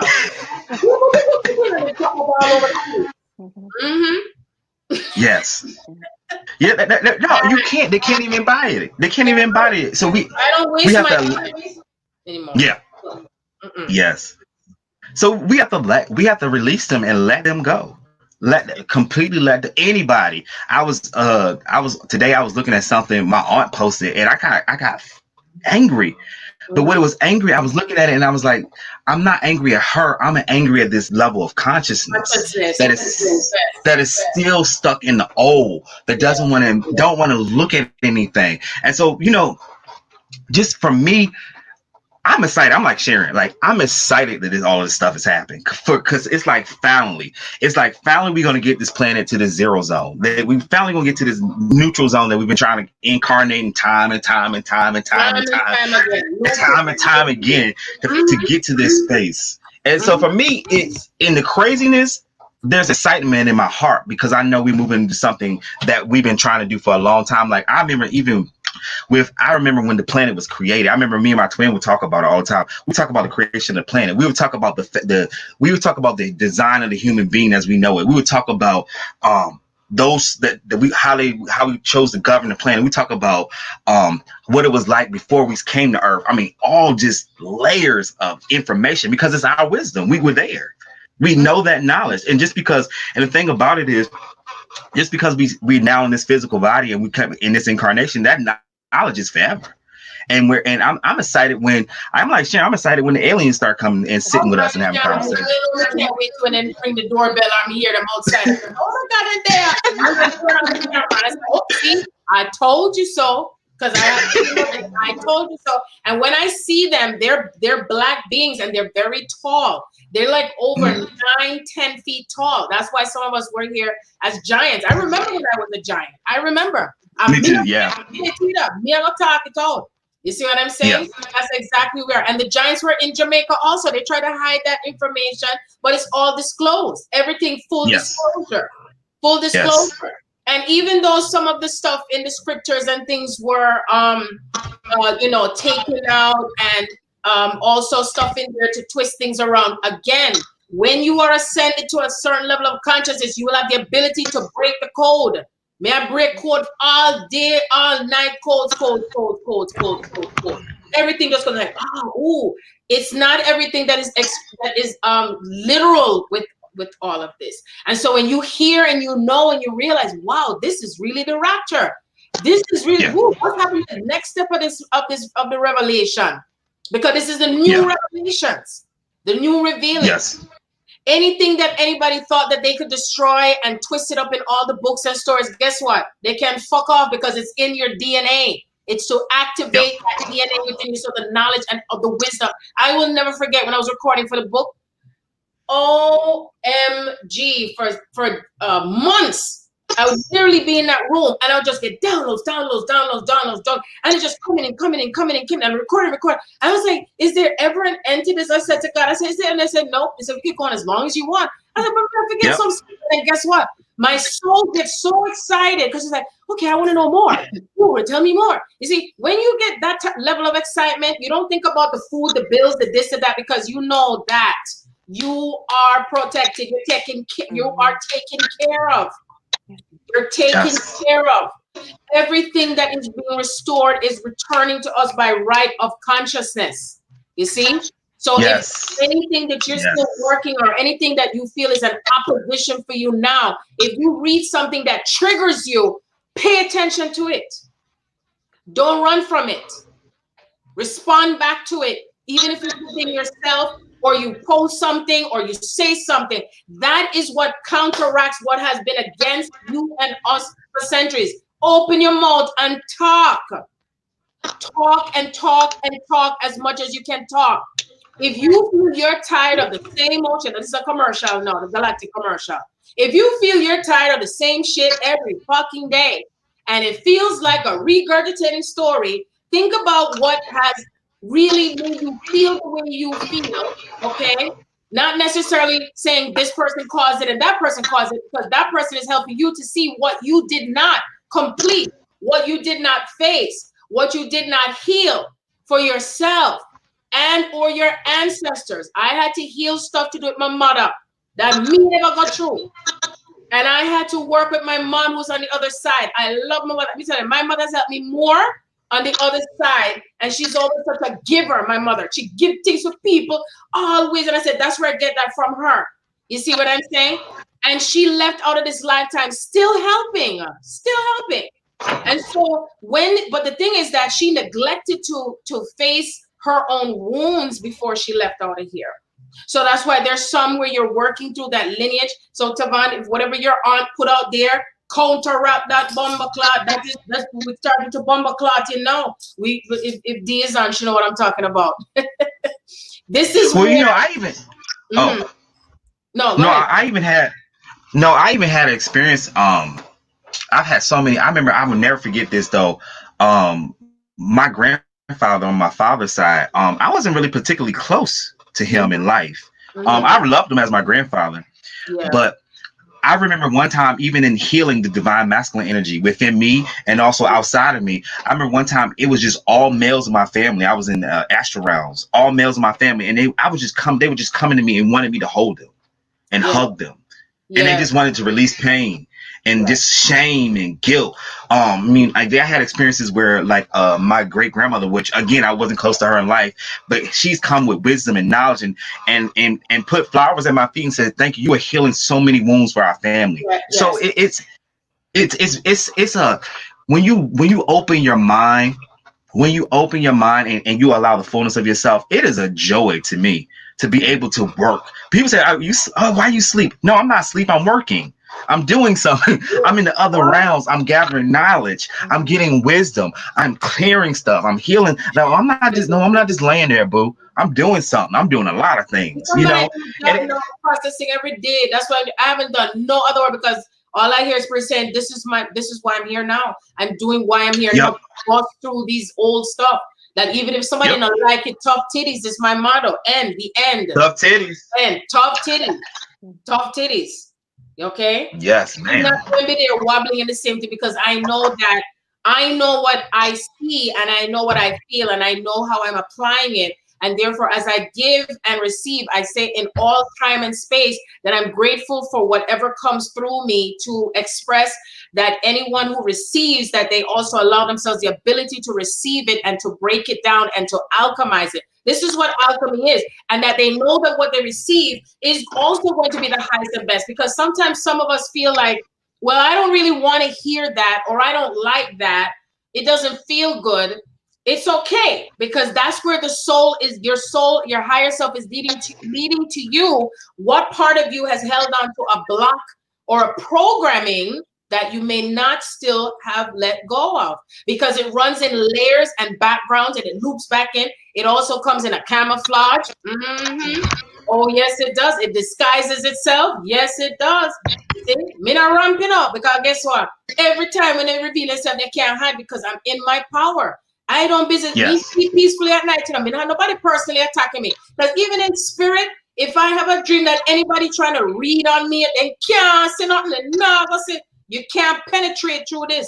You have to identify yourself. So when you reach to that stage and level, because you see, the thing is, Tavon, when you spoke about the peers, what are some of the when the peers really come together doing something?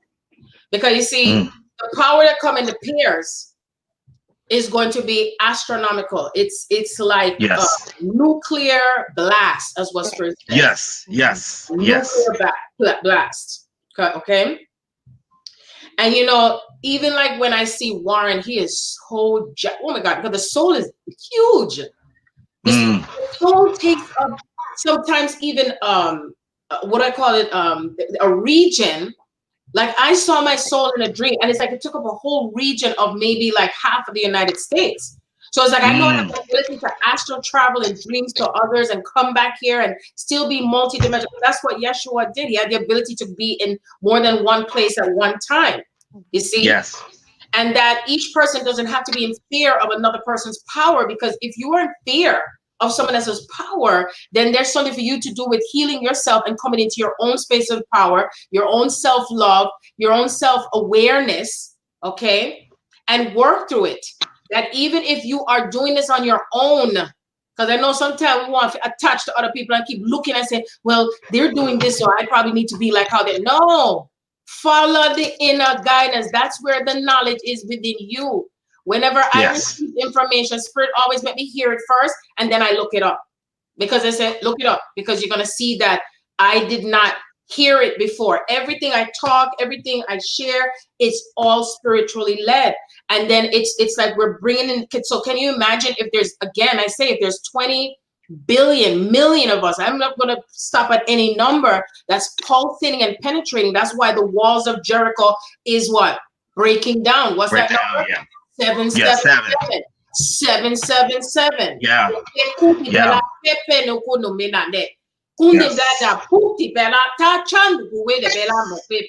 Come kanda da to chando da pande ken uida banda leta ken pepe ken tu selande ikonde de bekendo de ra ki bembe bende konde bebe embe kete konde rebeke ke no de pepe ke no de beke ke no meme come meme kete to kumne da papa ni na papa na mana papa na mana papa Kekene okono me okumene makana mayna leke kone me ya mana makai kane leke kone ya dakanana kone ne kene ne kone ya mana na kaya na baba bata kane bebe kotoro bebe ketore ketoto ne bera kana mara kotoro ne ra bara kara ma kotoro bebe ketoro bebe ketoro ne ra kara mara kone bebe ketoro me ra kara mana ketoro bebe ketoro mana bakata bebe ketoro bebe ketoro mana katara bebe ketoro ne ketoro ne bakata na mana kara ma katana ma katana ma katana ne Kisana de keto sumba bala bokume We give thanks.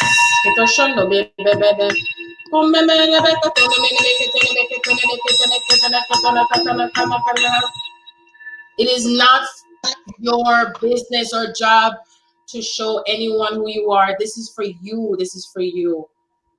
Children of the Most High.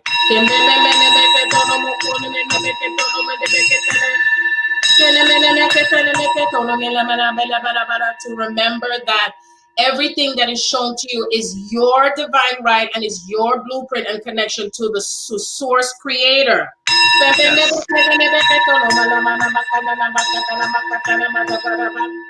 Listen to the imprint in your heart and in your DNA of your body. Your feet is talking to you, your throat is talking, everything, every part of your body is revealing something to you more than what has been put out there.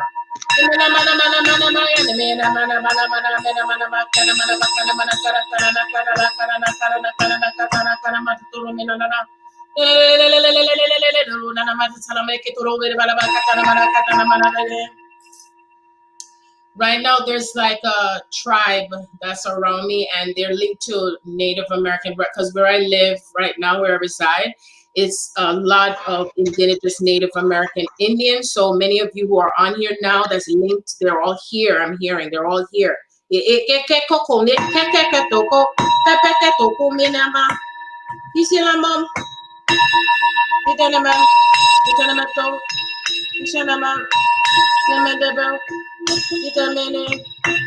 There's someone on here, I don't know who you are, that I'm being shown that has it's something that's in the left side of the body. It feels like it could be in the stomach region or something, but there's some type of growth or something, and there's fear around it.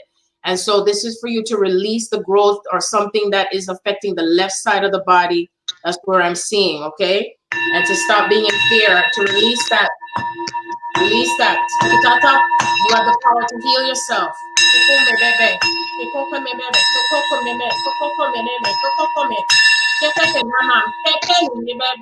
It's stored up emotions that you're storing right there. It looks like I don't know if it's a cyst or something, but I see it on the left side of the body. One of your ancestors is showing it.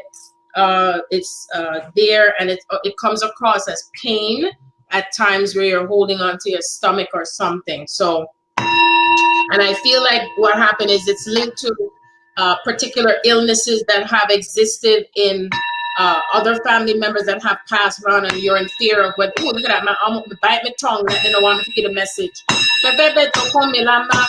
It's something that's building up as a fear into feeling as if you might have the same thing. So a lot of us sometimes we hold on to energy into thinking that whatever someone else experiences, that it'll happen to you too. Release and let that go.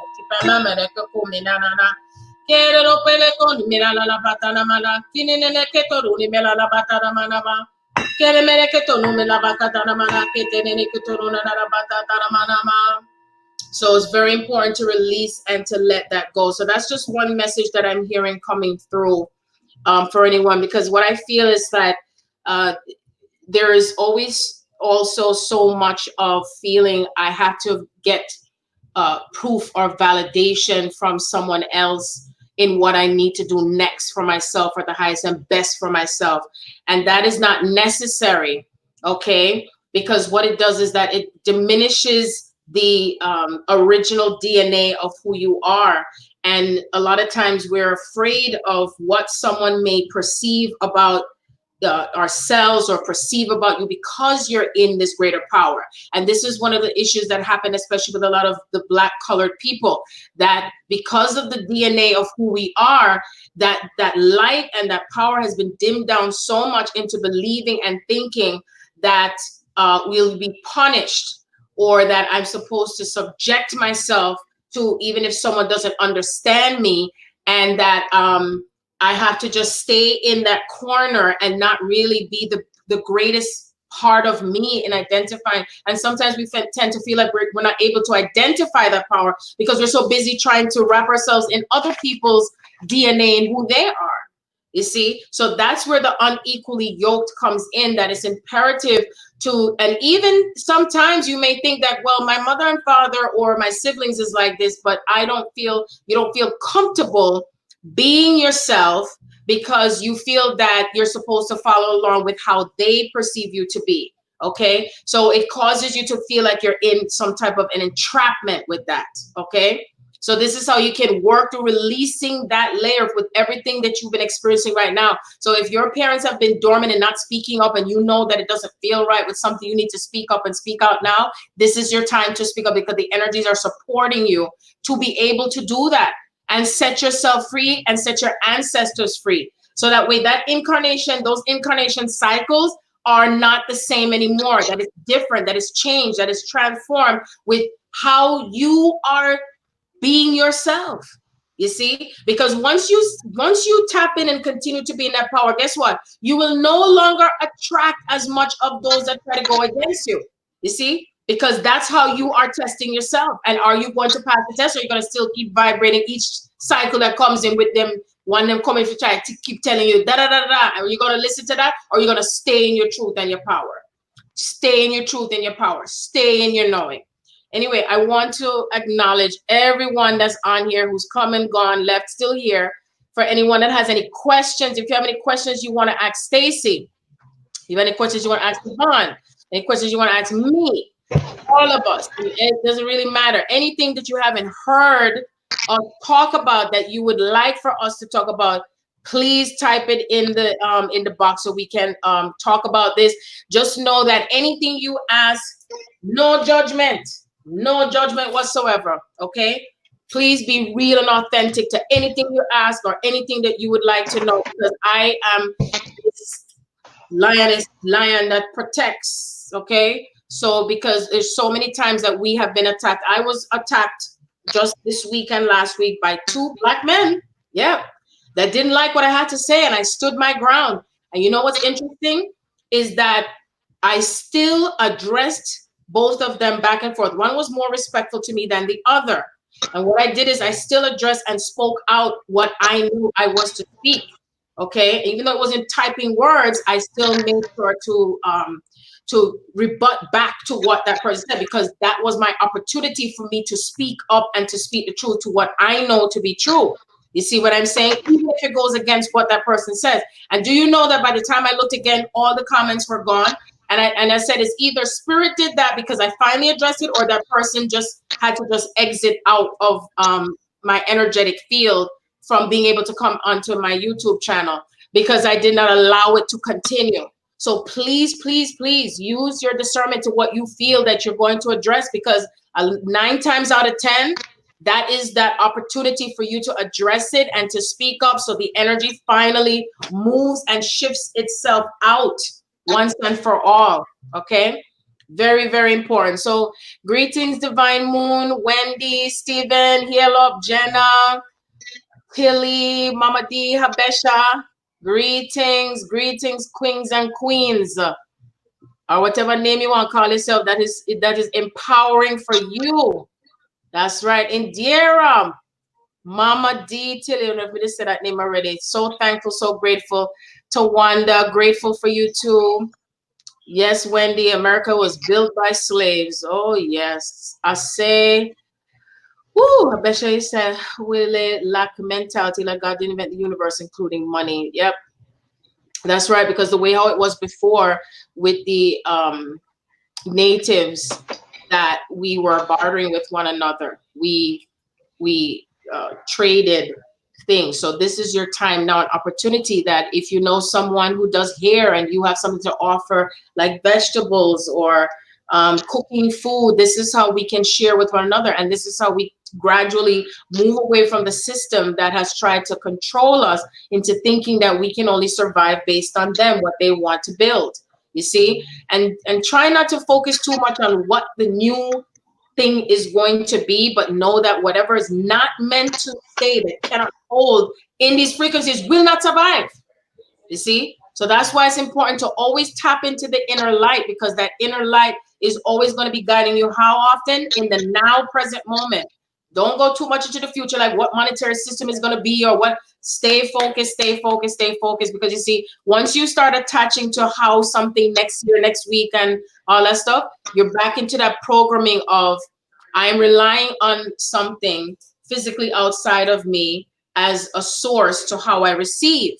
Receiving means you receive no matter how it appears in your reality, as long as it's for the highest and best for you. You don't have to say it over and over again. You can say it just one time only, and that's it.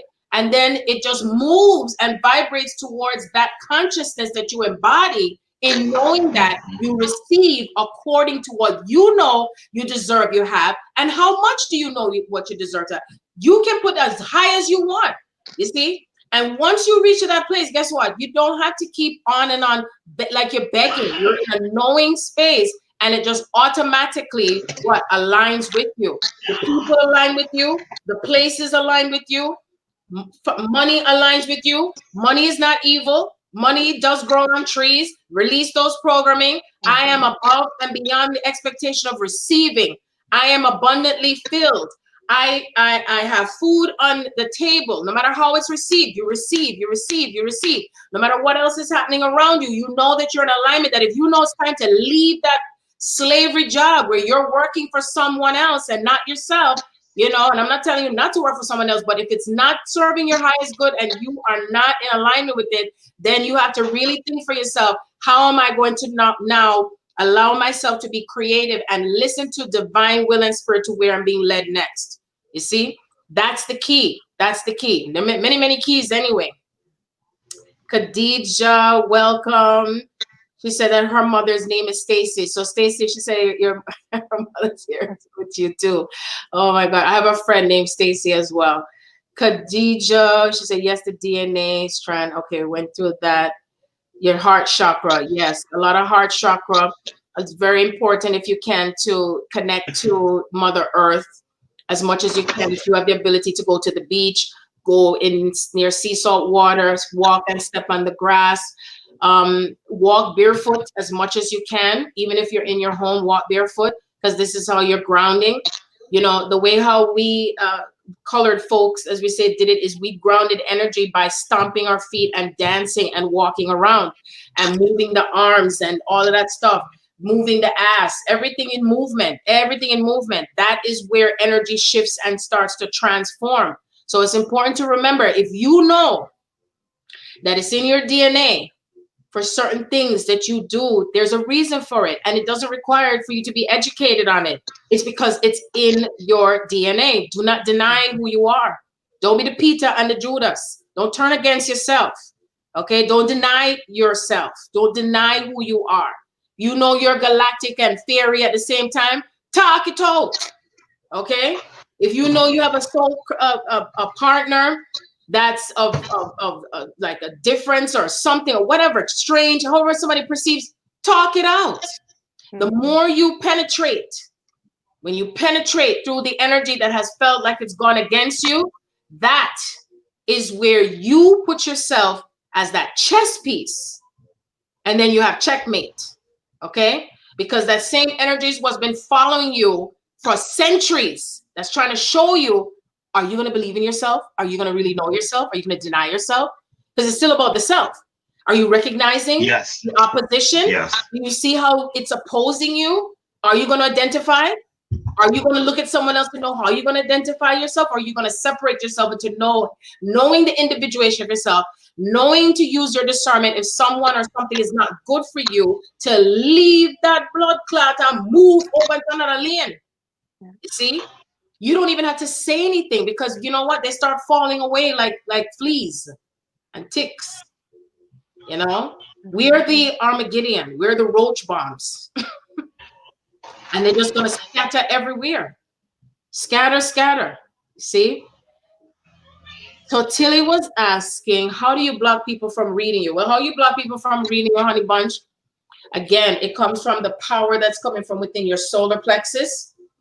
And it's something that you identify with, what you allow to happen. So if you feel that it's okay for anyone to invade on your privacy, then there's something for you to work on within yourself in how you stop it from within you, and that you no longer choose or accept it. You can either talk it out, or you can just be in the declaration of it. It's like a declaration. It's like a declaration. So it's like, again, you're chanting it out, you're speaking it out, you're shouting it out, you're moving that vibration of what you know that you desire to have your privacy, okay? And that nothing can come into your energy field without your permission. It comes from you. Don't stop going to other people to make them try to take the do the power for you. Do the power for yourself. Come within your own power. Okay? You give the baton back to yourself. You put the crown back on your head. Okay? Do it for yourself. That's how it works. And once you, and as a matter of fact, in my country, we call it rebuke, men. You rebuke that motherfucker. You rebuke the energy. Say, I rebuke you. Anyone who tries to come at me and try to convince me of someone that don't mean me good, and I see it, I rebuke you. I rebuke you. And that's it. You see? It's done. It's like you're putting it out in existence and all-time reality. So as it moves in energy, like I said in that video, like a loop. And the loop itself is like this. So when your voice echoes out, right? Your voice is not going in just this direction. It's going in this direction, and it's moving in this direction, and it's going down, and it's coming up. And as it moves into the vibratory field, what happens is as it moves through the cell, from the cellular level, because remember, everything that we are starts from the cellular level. Your etheric body is absorbing the information, processing through it, and then you're making a thought decision towards it, and you're connecting to your own empowerment in what you decide next and then what you do next. You can still make things happen just through your voice and mental thought. When we go into the anger, what do you think the anger does? It moves things. That's where telekinesis comes in. We're moving towards that space of telekinesis. Telekinesis doesn't work with, okay, let me just go for a walk. Oh, gee. No. Telekinesis works with power, strength, sometimes anger. You remember the movie Carrie? You remember that? When she was mistreated and dogged out like shit? Mm-hmm. Uh-huh. And she had enough. What did she do? She created the motherfucking fire. Same thing with Pirates of the Caribbean. You remember Calypso? Mm-hmm. She just rose up. Oh my God. Gives me chills. I should just start talking a tongue. Sometimes you have to talk in other tongues and the ancient language to get them to get out the way. Wait till they make that song. Move, nigga. Get out the way. You got to get into the blackness. And the blackness is what has been suppressed. You will know for yourself if you carry the blackness. Because guess what? Anything else other than the blackness now work right now. Because that matter, what's the matter? Itself is coming back into its original. Originality is what going on right now. And the beautiful thing is that we're coming back to the originality, but we're not the same like we were back in those older timelines. We're embodying another sequence of codes that have not been revealed. Even if you don't know them yet, but it has come. Oh, yes, it is. Oh, yes, it is. You see, because the divine is just going to keep giving us little snippets. You see me, I say? Because some of the little bomb them are still trying to figure out, but they can't figure it out. Stop trying to get ahead of things, but still stay present and still know thyself. Nobody can take anything away from you by right of consciousness. And when each one of us get to that point where we know that, everything just mash down somewhere and out of the blood clot weed. If you know course, start course. You'll be surprised how much things you get when you start course. You get happier. You feel good inside. Yeah. Oh, yeah. All in combination. There is no way we could believe and think that we were going to bring in a new earth with carrying all this heavy energy within ourselves and not having the voice speak and not having the voices be heard. I had a past life memory of being buried alive and my 5 children were taken away from me because I did not speak out my voice. I suppressed myself. And that memory itself held me down so tight. I used to wonder, why was I triggered every time I saw my son's father? Okay. And I finally broke free. This was when I was pregnant with Brandon. And I had a hypnosis. And when I finally remembered being buried alive, I was buried alive. Okay. Because he was trying to control me. Okay. And I wasn't a Black woman in that lifetime. I was a white female, and it felt like I was like either Amish or something, because I saw myself in these black gowns, like one of them nun type thing or whatever, and I was being punished just because I wanted to speak up and be myself. And so imagine now we've been reincarnated. Oh my gosh, you can't even count. So if you still feel afraid or inhibiting yourself from not speaking out, work through it by doing something different now. See? Because movement is not going to happen anymore just doing it one way. And it's a balance. Because some people, I hear them, they say, oh, but we can still do things silently. Is it working for you, though? Do you see it working for you? Pay attention. Experience is the greatest motherfucking teacher. If you say now work, I ain't in at the same thing. And you say, but no, I'm not. Really? Backtrack yourself and take notes on what happened 2 months ago, 3 months ago, 6 months ago, a year ago, 10 years ago, 20 years ago, with your parents and everything. Has anything moved into the reality of blissfulness and prosperityness and empowerment for you and anyone else that you're closely connected to? Has it? Has it?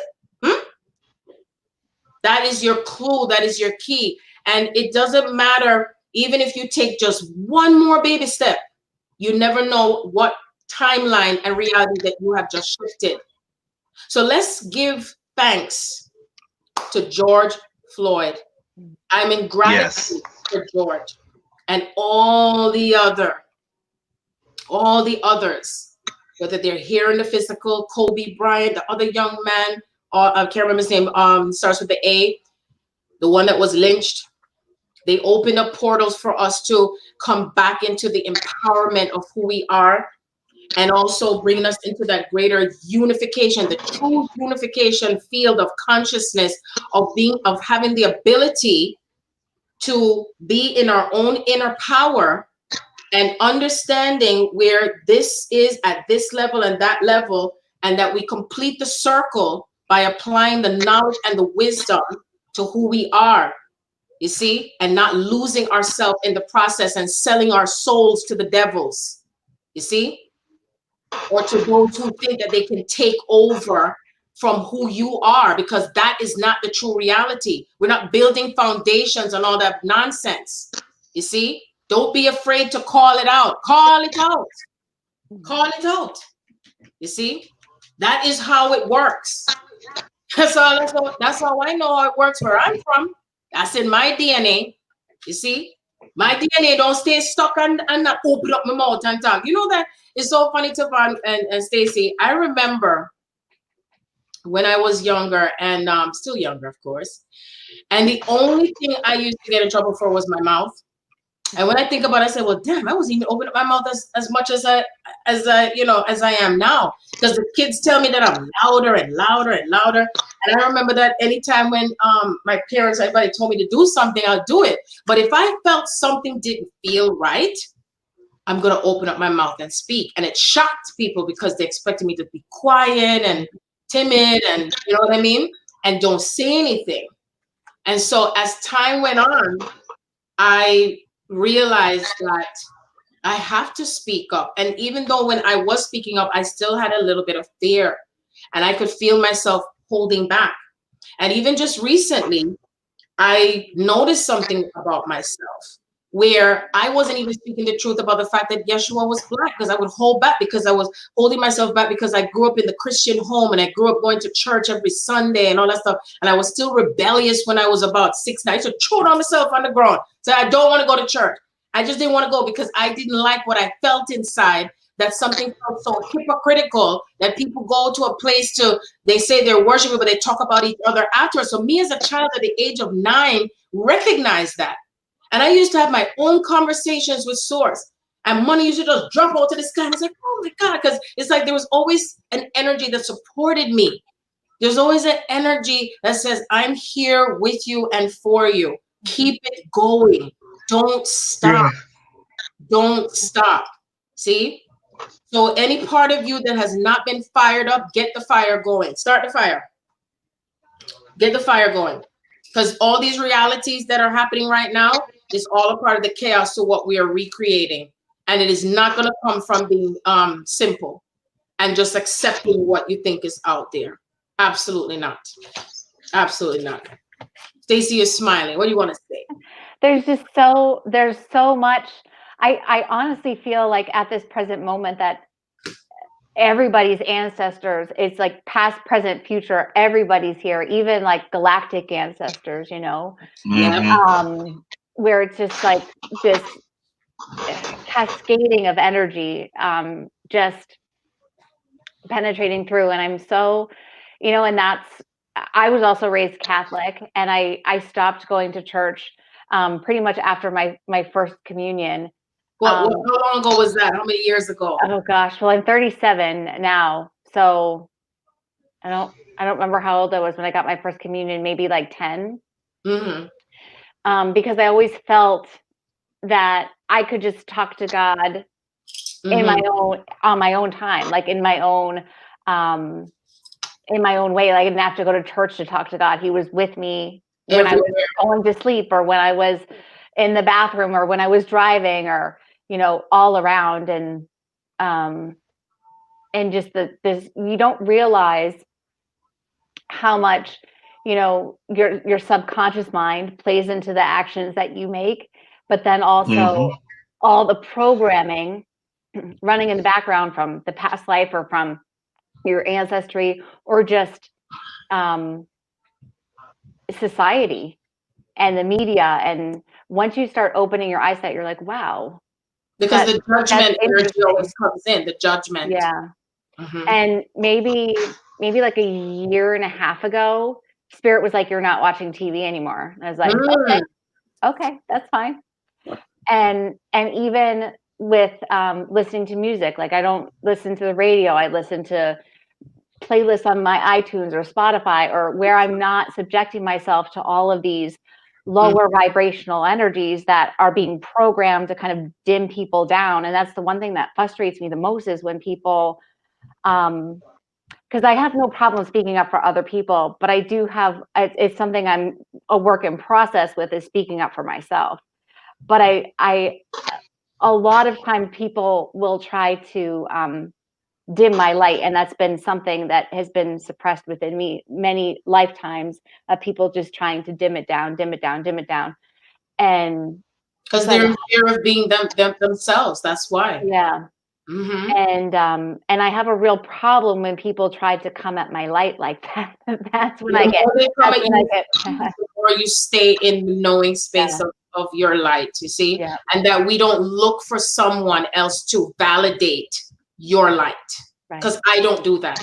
I graduated, if anyone doesn't know, I graduated recently, actually. The University of Zero Fucks Given. Yay! Oh my God, I'm so proud of myself. As you see, that's where you have to be. Yeah. At that level of not giving any energy, no fucks to be given. And it takes time to not give fucks, because sometimes you catch it like, ah, damn, I gave a fuck. Yeah. You know? You see? And once you start to give it, that's that part of the self that says, I'm looking for validation. I'm looking for permission. I'm looking for that light to be given back to me, because we want someone else. So that's another thing that's happening with a lot of our Black people too, especially, is to not give away your power. Remember the light within you. And then the ones who want to stand up for the Black folks, speak up now. Speak up for us. This is what merges that unification of saying, you're with me this time. We're doing it together, you see? Because a lot of times, many of us have incarnated where we're doing it by ourselves and looking for the savior and looking for another Buddha, another Yeshua, another Michael Jackson, another Prince, another this, another that, when it's us. But when we do it together, guess what? It becomes more what? Empowering. Powerful. Where 2 or more and 20 gather in consciousness. And imagine, I talk about the highest vibration is in person. That's the highest vibration. In person, in the physical realm. I know many of you have never had the experience of being in, well, Tavon, you have, physically, in what that vibration is like with my kids and myself. Oh my God. If you think when you watch my things that is something, what? Ha! Paris even offered, and her mom, for us to do a reality show. Can you imagine that shit? That shit would be off the motherfucking what? You see, especially because I'm authentic and real to everything. There isn't anything I have left out of this book. I even talk about farting. I talk about burping. Everything that human behavior, everything we've done, everything we've experienced, who we are, right? And how we look and view ourselves, that you can now give yourself permission, Stacey, that you can now give yourself permission, Tavon, and everyone else on here, to be yourself. Come out wherever you are. Even if your light feels like it overshines someone else, it's not your business. That's where the trap comes in. It's not your business. Even if someone tells you you're not gonna da da da da da da, this is what you rebuke that motherfucker back and say, no, you're not. You see how fast, because that energy is not expecting you to go, because this is how the balancing. And remember, how many of you have felt opposition from your beloveds? Huh? How many of you have felt it? Like it's opposing. You're like, oh my God, this is so much. How am I going to manage this? You see, because that's how you're mastering yourself through the energies of I call them the little folks. No offense to anyone, because you see, when you're with your twin, it is super fragile. What? Supercalifragilistic espialidocious. Yeah. It is magical. See, I made you smile again, Steve. And it's magical powers, magical strength. So if you're not balanced with yourself in that power, then what happens? It kind of weighs itself down. You see, but each time you raise up the vibration and become that embodiment of that power, then what happens? That the scales start to what? To come to the other side. And then it keeps moving, the energy, because I try to explain this to people on the twin soul path, because they're so focused on what the person is doing. Whatever the person is doing is what you're doing. Bottom line, because you're in that same energy field. The energy field will scatter and separate someplace else across the ocean. Even if your twin is on the other side, you're still together, bonded like glue. See? That is how it works. So everything that you know that's right, that's connected to your power, is what you are reestablishing. And it starts from the inner strength that you never thought you could have. You ever find yourself at times where you think like, oh my gosh, how much more can I go with this? I don't think I have the strength anymore. And then all you do is just hear something, and all of a sudden that strength has come right back. And you're like, fuck this shit. Now you're gonna, that's where the power, right in the center of the solar plexus, right here. Yeah. It's like a machine that moves like what? Fire. Fire, yeah. Fire. Yeah. See? I also get the image of almost like a rocket being ready to be, when it's got that fire that comes out where it goes and it lifts up. There you go. Yeah. And anyone that's seen a rocket, you know that it doesn't just shoot up right away. It has to what? Build up. Yeah. The engine of the airplane, the same thing. It has to what? Rotate and build up. And each spoke, right? The spoke itself, and just like a train, when you see the thing and when you're looking at it and it's not in motion, and then when it starts to go in motion, it may look like as if it's not moving because it becomes invisible. But when it slows down, which is what we're slowed down in vibration, but we're still in movement. But at the same time, the speed of that light is pulsating through Mother Earth. It's like, I'm telling you, keeping it real, it's like Mother Earth is having sex with the cosmic dark matter, because that is what the divine masculine, the black energy that comes from the black men, the black matter, is what's penetrating through the divine feminine that empowers her to be her true self. And she has the ability to bring her power back online by being able to see through the dark. So when they're killing the darkness, they're still not killing it because he's still here. George, all the others, your beloved, they're still here. They're still here. Because each time I just got more information that just been coming through and coming through. Oh, Javon, greetings. You said that you've been getting information about pyramid magic. Yes. You're not hearing him clearly. Okay. Well, you're going to be soon hearing it through clearly. I'm hearing the number 2. So it feels like 2 days. 2 days, you're going to be pulling through the energy.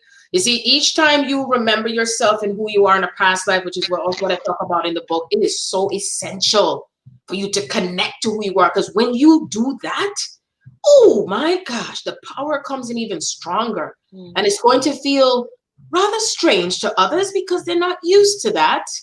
That's okay.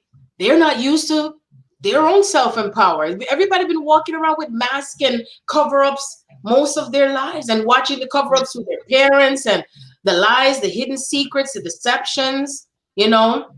And that's why I personally speak out about those who constantly keep talking about all the other people that are doing their shit. Look in your own fucking backyard too at the same time. I'm not saying not to look at it, but don't forget to come back to, is there anyone in your family that's molested or anyone in your family that has done certain things, or, you know, with children too? Is it, you can't just leave out one aspect of this energy. You see, if someone has been deceitful, talk it out, talk about it, address it. Stop ignoring it. Stop looking the other way. Stop looking away from what's happening to Black people. Stop looking away what's happening to children. Stop looking away. Bring all the pieces to this together so we're not fragmenting this any longer. Because you know what I've learned for myself, and I don't like to use the word learn too much. Anything that Spirit has brought into my face over and over and over again, just penetrate. And I was like, oh my gosh. And then I surrender.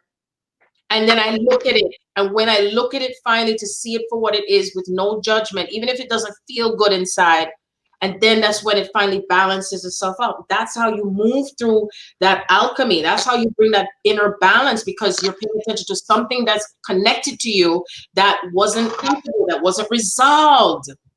See, lineage. See? That's right. Better.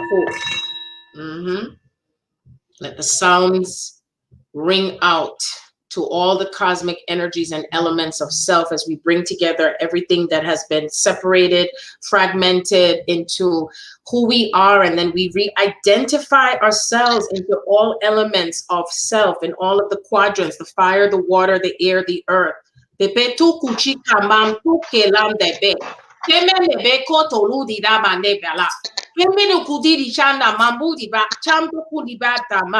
That we know when we speak out with air, and we know when to ground on the earth with the feet, and we speak out with air through the throat. We know when to bring the fire and the power. We learn how to balance ourselves with emotional integrity, and we understand our emotions. We do not let it be stagnant and staggering, and don't have anyone tell you not to be emotional, and don't tell someone else to not be emotional. That we pay attention to the emotions. We honor the anger. We honor the joy. We honor all of it, because it is what makes up who we are. And with that energy, we give thanks. We give thanks, gratitude for it, because it serves the highest of intentions. Always, always remember, if you don't know of something of the highest intentions, all you do is say, you know what, Spirit, just tell me if it's good for me or not, and just leave it right there. And then all of a sudden, it's out of the way. Yeah. That's all. Simple. Simple. See? That's power. That's power.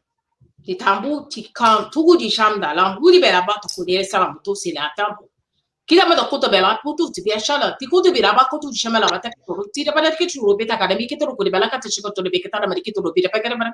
So I'm hearing, like, when you mentioned earlier, Tavon, to do with the hieroglyphics, that the energy of the gods,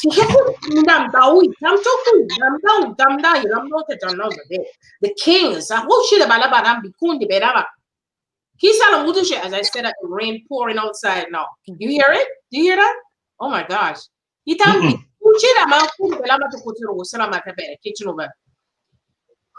emotion of the anger, that's what's playing out right now, is giving birth giving birth to the true sacred masculine power, because they've been hiding in the back and dishonored. And so each time we give acknowledgement and honor to the sacred masculine, it empowers them and empowers us. When I look at it from the outside and I look at it from the inside, but you must ignite the power within you through the anger, through the fire, and understanding your feelings and your emotions with it, and not shoving it to the side. You see? Acknowledging it, acknowledging. Peme no weda bata kuira manto wisila mochaku tu wisela mata kuida mba. Peme ne buda boko idam dai kidu ijana bitaki o de bala maka. Okay, so I'm hearing, if any of you smoke, do it right now. Whatever that comes through as smoke or fire or lighting up something. Achoni banda, this is coming through from the ancestors. It's coming through, especially from the native. They're saying that it gives honor to them in what it means, because people would usually think that when it comes to fire that you're in fear of it, which links to you being in fear of your power. A lot of times they said they would eat fire, they would walk on fire with their feet. Ita mio uya mamna and yet while shama ita me to koinam da and they said it's linked to how they were able to manifest things into their reality, and it also created a protective circle for them. So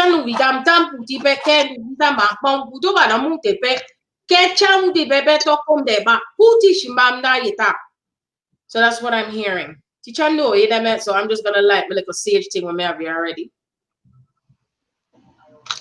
If I didn't have the other things, would I have it too? He's still there, no better no, he said. Teacher no it back.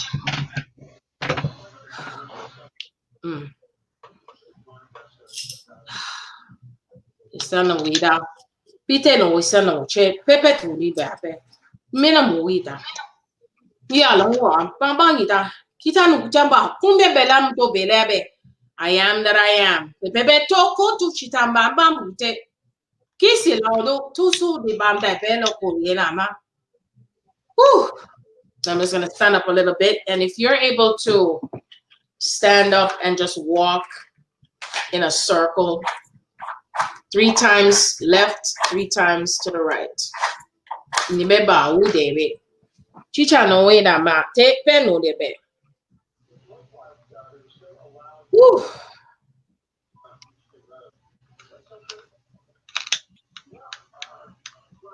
You know, Tavon, you mentioned before about feeling like the ancestors, the people buried in the ground and rising up as well. Do you feel like some of that is perhaps even the ancestors of the land? Say that last part one more time. Do you feel that some of that is the ancestors of the land? Yeah, absolutely. Particularly like we talked about it like earlier. A lot of the ancestors that a lot of them that they have been trapped in our astral realms. They have been trapped and they haven't ascended. And as we going through this massive shift, and we honor their pain, and we honor their experience that their experience, but they haven't been honored. We actually help him bring and clear that energy and help them ascend. So that's something that Spirit has been talking to me a lot. But a lot more what I was speaking of earlier was beings. I'm gonna say beings because they're human-like, but they're not like how we look. That are in the inner earth that have been hidden since the beginning of time. That are now going to come up to the surface, and now they're gonna have wisdom and knowledge for us that from the original creation of this planet. The Spirit has been revealing a lot to me lately. Well, you know, I heard recently, because in that DNA testing that I had done, some of it came back unassigned. And somebody had told me that, it was a shaman who told me that when you have unassigned DNA, it means that you have star being ancestry in your DNA. I love also. that. Yes. And so I think that there's a lot of people that don't realize right now in your human form, that within your own vessel, you have star being ancestors, because somewhere along the line, your ancestors, you mated with star beings as well. Mhm. So, Well, yeah. which is fascinating. Mhm. Well, even if most people don't even access their full DNA. Like I tell people, like there's not just the 2-strand double helix DNA. There's etherical DNA that also holds codes, frequencies, and awareness that we are. And when I first started about 2012, when I started really embodying this light and awakening, Spirit had me do DNA activations to tap into those upper echelons of myself and that knowledge, bringing all of that. So I've had experience. Matter of fact, Spirit has been guiding me to have communication with Pleiadian star seeds and tap to that aspect of myself and that wisdom of myself. So yeah, we are all of those things, and that's the part about this path. And this, I call it sacred soul union, but this sacred soul union and twin flame journey, for me, you can't deny any aspect of yourself. You have to bring that full embodiment of it, because in that is a full activation. And so as I'm going through this experience, I'm pulling all the aspects of myself. So I've had experiences where I may be, I had one night, I went to times when I was a star. Not even a physical being. I was a star. I went through experience with Spirit. I was living as a star. And I had experience where I was in another galaxy. I had experience when I just existed as God, like no physical form. Like I went through all of the aspects of myself, And now, right, listen, now I'm having that experience and trying to merge it, or merging all of that beautiful soul together and living it out in this body. Mhm. And living it out in this flesh. It's interesting to me. It's no limits. We gotta stop putting limits on God. God is a limitless, eternal being. It's always expression. It is always expressing. It has no limits. It does not have limits. We place limits. Our pain puts limits on us. Our belief, our culture places limits on us. But the Spirit of God is ever, always unfolding. Always. Yeah. And that's why it's important to stay in your lane in the individuation of who you are, because you are that separate soul expression of the divine spark. See? Yes. When I heard you talking about the galactic beings, I even heard that some of us who have had even complexion like green, blue, all of that stuff, because that's why I said it's going to be interesting to see when all of the elements, just like X-Men, when they all had separate gifts, something like Marvel Comics, they all had separate gifts, separate powers. But what happened? They had to what? Bond and band together, right? Together, yeah. In order to what? To change and transform. And even though it had looked impossible, because you know Thanos represents the COVID in Endgame. And they all disappeared. And that's what's going to happen with some people. They're just going to be disappearing off the frequency, just disappear and gone, just like what was written in the scriptures. 2 are going to be in the field, and all of a sudden they're gone. They're gone. That's it.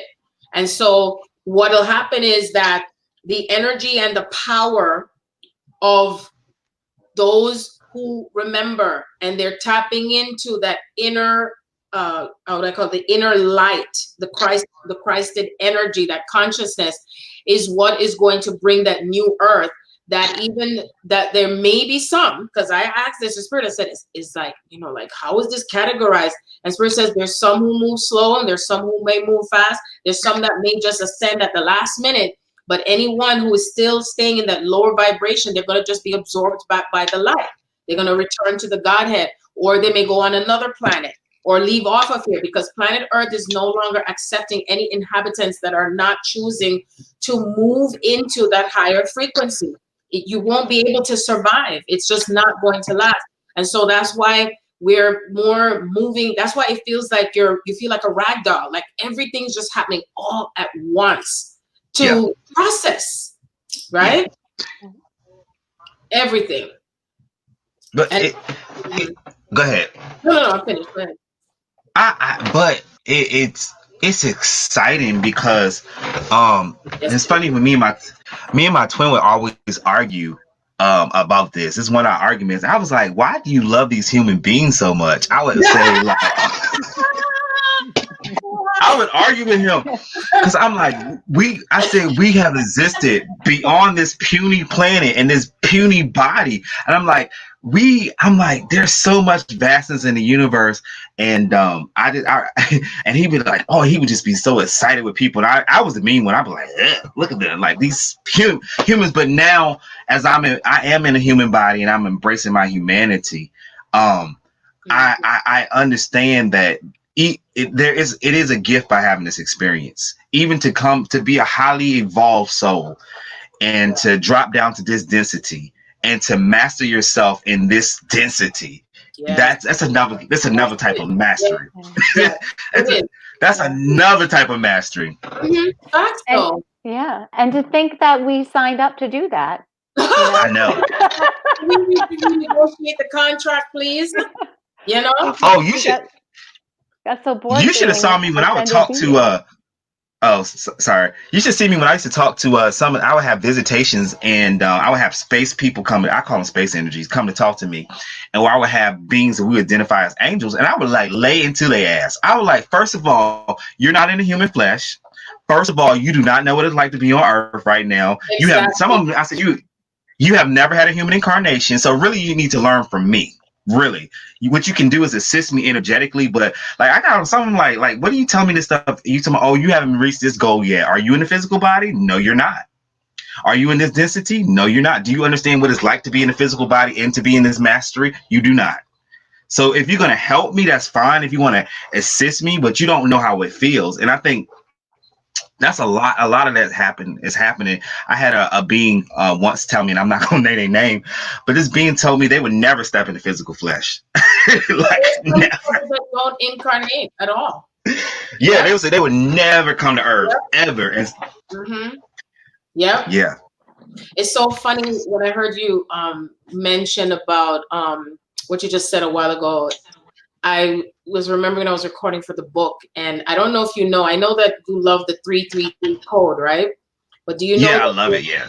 There's a 334 code, and the 334 code is connected to the galactic energy. It's connected to the galactic beings. And so it was revealed to me when I recorded the book. And what happened is I was connecting to the 334 code whenever I saw it to do with my galactic family, and it was connected to the Asian lineage.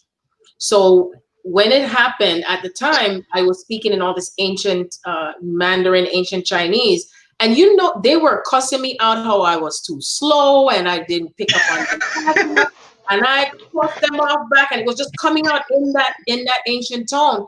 And because that planet itself, they're in the high technology and shit, and how dare you talk to me? And I'm say, have you ever incarnated in the body? You never even incarnated in the body. I said, get out, that's not being fresh with me. I said, that's not this added. And I was just going at it, and it's all recorded. And then after that, they would just give me more downloads and messages. And a lot of them, what they do is they work with you. They work with us because we've all incarnated on many planets. We've all emanated from many planets. And they infuse the light knowledge. The light is knowledge, okay? Because I know some people think light has to do with just an actual physical light. So the light itself is knowledge. So when you're receiving all of the knowledge and all of the memory that you have is emanating from not only the lifetimes you've had in the physical human body, but mostly from these galactic star systems. You see? Yes. So and it starts to integrate. But if you shut yourself off from not believing that, then this is what holds you back from not fully embodying all of the parts of yourself that you have been and continue to be. Because you don't just be it and then all of a sudden it goes. It's always you. It's just that it's dormant. And so once you activate it, and I think of it like turning on a switch. You turn on the switch and bam, there you go. See? Yeah. That's it. Yeah. But I know it's like I had one.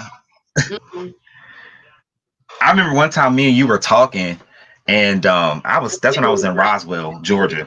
No accidents. I was in Roswell. And these I was working at this senior living home, and me and Sharon was going on one of our many night conversations, and we were just speaking in codes, and we were talking, And anyway, the lights blew out in the hotel.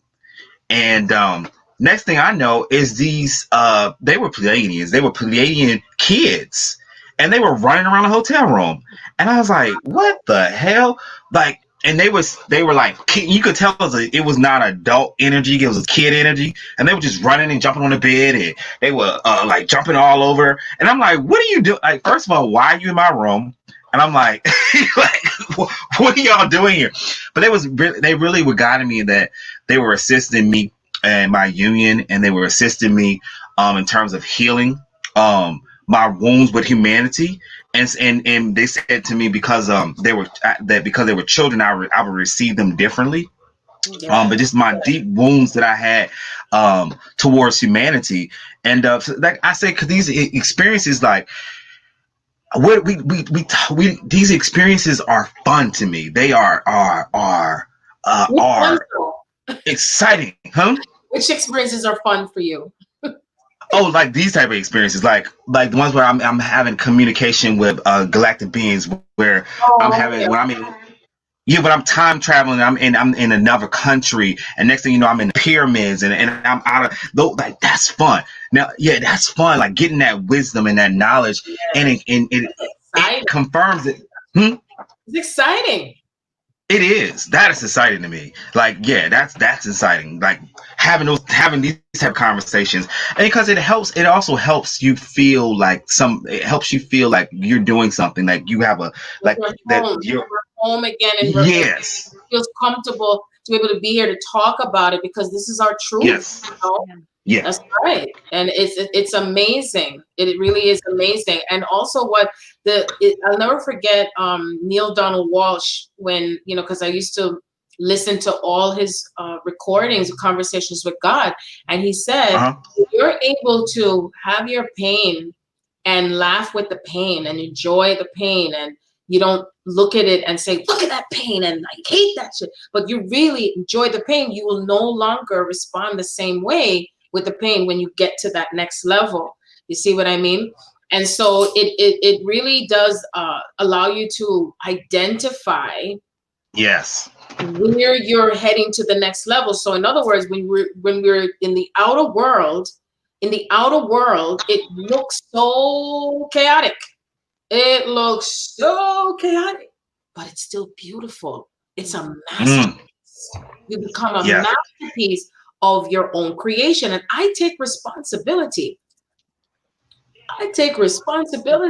For all the chaos, all the doors to this chaos, because this is what it takes to create. It's like, I think about whenever I've watched movies or heard stories of people being in their pain and their anger, they become even more creative.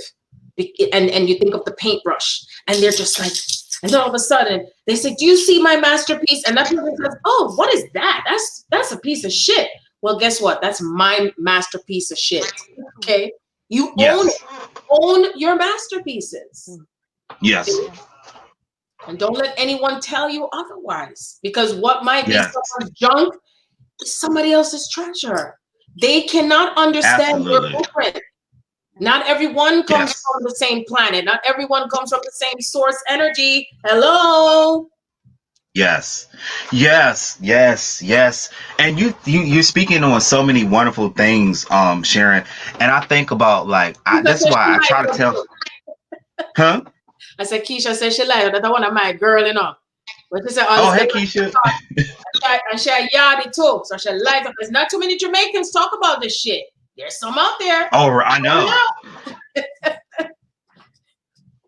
Yeah. But I get excited when she says she's lit up, Yeah. No, it's cool. No, it's cool. It's cool. But I tell people all the time, like when you going to get a reading, I'm gonna talk about this a little bit. When you're going to get a reading, people use discernment. Everybody doesn't have the capability to go into the depths of your soul. And when you're going on this journey, I made a mistake. I've done it too. When you're on this journey, if they're not on a journey themselves, or they're not in the vastness of their spirit themselves, it's gonna be a hindrance for your journey. It really is. Mm-hmm. It's really gonna be. So I had to learn on this journey that I have to be selective about who I share things with, and beyond anything else, I got to get to the God within me. At the end of the day, I have to tap to that prime creator source energy within me, and abide in that place and be in that space to listen to what the divine is revealing through me. 24/7. Mm-hmm.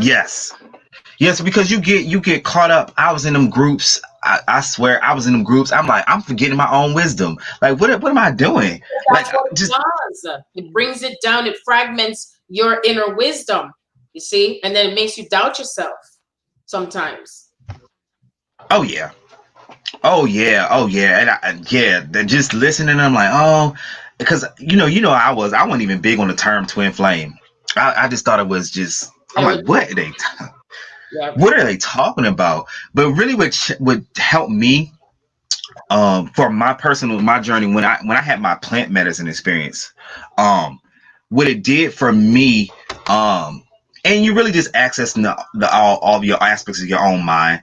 But what it did for me, it was all the filters that stopped me being the fullness of the God that I am was gone.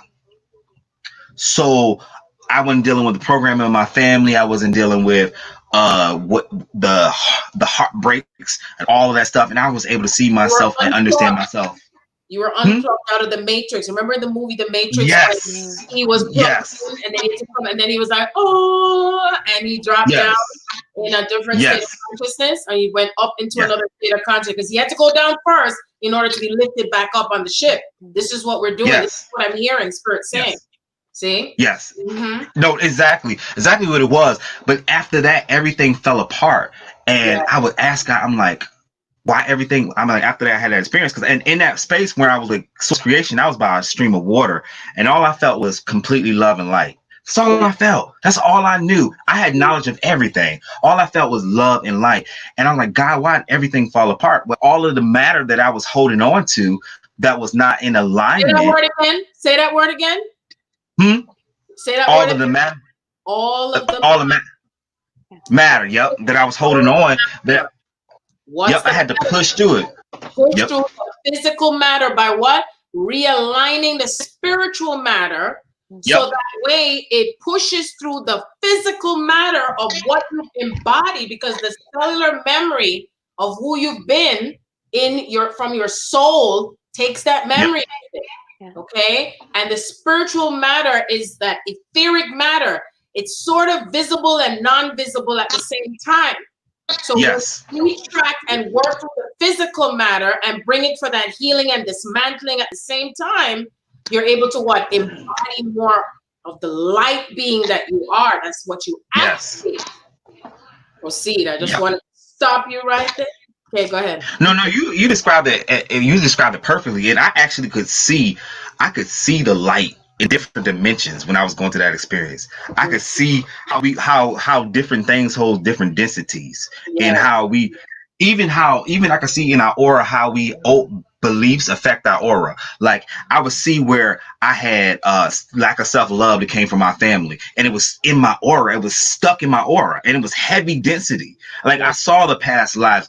Oh my God, me and my twin, we literally was one energy, like pulsating through the universe. It was just one flesh pulsating through the universe. It was me, him, and Prime Creator. It was just one flesh, and I saw that. I saw how disease is not real. Like disease is the biggest illusion that we hold on to. It's frequency. It is energy. That's why I tell people I'm a big proponent of spiritual healing, because I know that the bulk of our healing is our thinking. I know that the bulk of what we experience, like things. Yep. Holding on to things. And the thing about enlightened people, we in this physical body, we're going to experience things. We're going to, just by nature of process and just by our society, we're going to experience things in our physical body. But if we can shift our consciousness and we can understand it on a higher level, if we understand it on a higher level, we can detach from it more and push through it more. You see what I'm saying? If I tell the cells of my body that something is incurable, then it's incurable. Exactly. If that's what you believe it to be, that it's not. Like you said, I'm speaking it out. Mm-hmm. If I'm embodying that, so and I go, oh, well, let me go do this, I'm going to have that type of experience. Mm-hmm. I'm going to have that type of experience. But I can say, my body's experiencing this imbalance. Let me say I'm pure love, I'm pure light. I can say, you get what I'm saying? I can shift I've done it 1,000,000 times. Mm-hmm. Over. Matter of fact, I practice sometimes. Let me shift this headache. Okay, let me shift this, and then you as you get to the little things, you can go bigger and bigger and bigger, and to the point where your body just knows how to realign itself. Yes. Now, Yes. your body will just know, but you have to give yourself. Your body You have to speak. consciousness Yeah. also. Your body is consciousness also. You see my hands? Yes, ma'am. That is Yes. has its own consciousness. My eyes Yes. is own consciousness. My foot bottom is own consciousness. Your heart Yes. is own consciousness. Your liver, your spleen, your womb, your ovaries, the eggs, your bottom, its own consciousness. Yes. So if any part of your body that is of need to change the thought, the mental Gemini, right? As it moves through the elements of the mental thought and how it's attached mentally to things where you are processing through the brain, the cells of the brain, and the brain is using what cognitive dissonance, or it's using something that is attaching to the back part of the brain, and how it processes energy and information, the signal that goes out. And then there's another part of the body that also responds from the heart. And a lot of times the experiences, when they come in, the heart starts to become blocked from not receiving it, with applying it with love as well. So it's like, it's okay to have the mental thought and how you're applying it with your thought, your emotions, your feelings, and each experience that one has attaching to something from past lives and this life, and that's what keeps running in the background. So you see, those are the places, those are the viruses that run over and over and over again in the background. Here, I'm disempowered, I'm not worthy, you're better than me because of the color of my skin. Oh, I don't feel honored by you. And I don't feel honored by you because I'm not honoring myself. You're not honoring me because you're trying to make yourself feel more superior and better than me. So you see, it's all these energies are going back and forth, playing out in versions that change physical form and come back in another version. And then it plays out over and over and loops and loops and loops. So when we complete the circle, is we look at ourselves and each person that you're interacting with, okay? And say to yourself, how am I viewing myself in being empowered? And I'm not stepping over anybody else's tail, but I'm still staying in my power. I'm still being who I am. And I can still observe and know that they're not fully in their power and what they're healing, but I'm still going to keep moving through. You see, because each one of us is pinging something back and forth to each other in what must come up until it reaches into that unification field where it's no longer pushing and pulling against itself. It's pushing and pulling for and against itself, but it doesn't feel as oppositionary as before. It's a different energy field that we're moving into in layers, going up the spectrum as we ascend. And then we descend again, and then we ascend, and then we move out, and then we come back, then we might repel again, and then we come back in, process. But now what's happening is it's moving faster and faster and faster because the spectrum itself is moving through colors, symbols. They're applying a lot of mathematical symbols that I'm seeing, formulas, and it's moving through a geometric spectrum of different powers. So in other words, you have 2 to the 3rd power, 2 to the 6th power. So depending on how things are multiplied for you, when you open up that chakra, it brings in that sequential code that moves in that spiral and linear at the same time, that makes up that spectrum of the 144,000 spectrum of yourself that also can duplicate to become another 288,000, and then another. So it continues, it loops, it goes and on and on and on. So you could either see yourself from the bird's eye view, or you can see yourself only as the bird on the ground, and that's it. It's your choice. Yes. Wow. Yeah. Like, wow. You just broke that down. That was awesome. Like that. That's what I see. Yeah, that's what I'm saying. Like you said, like, how can we how can we do other things but ascend? Like, this is a full-time job right here. Like, It is a full-time job. Oh my God. And Sharon, you previously talked about like a spiritual pregnancy, and yeah, even I think it was a couple weeks ago you mentioned cramping in the womb area. Yes, I've been And having the other morning I woke up and I sat up and I sat up from bed and I felt that cramping in my womb area and I was like, there you go. Sharon's right again. Was it radiating in your back? I honestly don't remember, but And I was having a lot of pulsation in my ears. yes. It felt like I got that going on right now too. Yeah. My ears. it's like Charlie, she was there making fun of me because when I was hearing Charlie's talk, I was hearing her voice like regular, and then I was hearing her voice echoing back in another reality. And it was so weird. So what she was doing, she was making fun of me and she kept talking so that way I could keep hearing it over and over. She was like, Mommy, I'm dead. So it sounded like, that's what it sounded like. Yeah. And it was just, and it almost sounds similar to when you're driving up a mountain and you wind down the window or wind it up back and then your ears popping, but it wasn't popping. It was like, oh, like that. Yeah. That's what it was like. And then both my ears started to do it. So I knew it was still upgrades. And I still kept feeling the cramping in my womb, in the front and the back. And of course, this is like, eh? Yeah.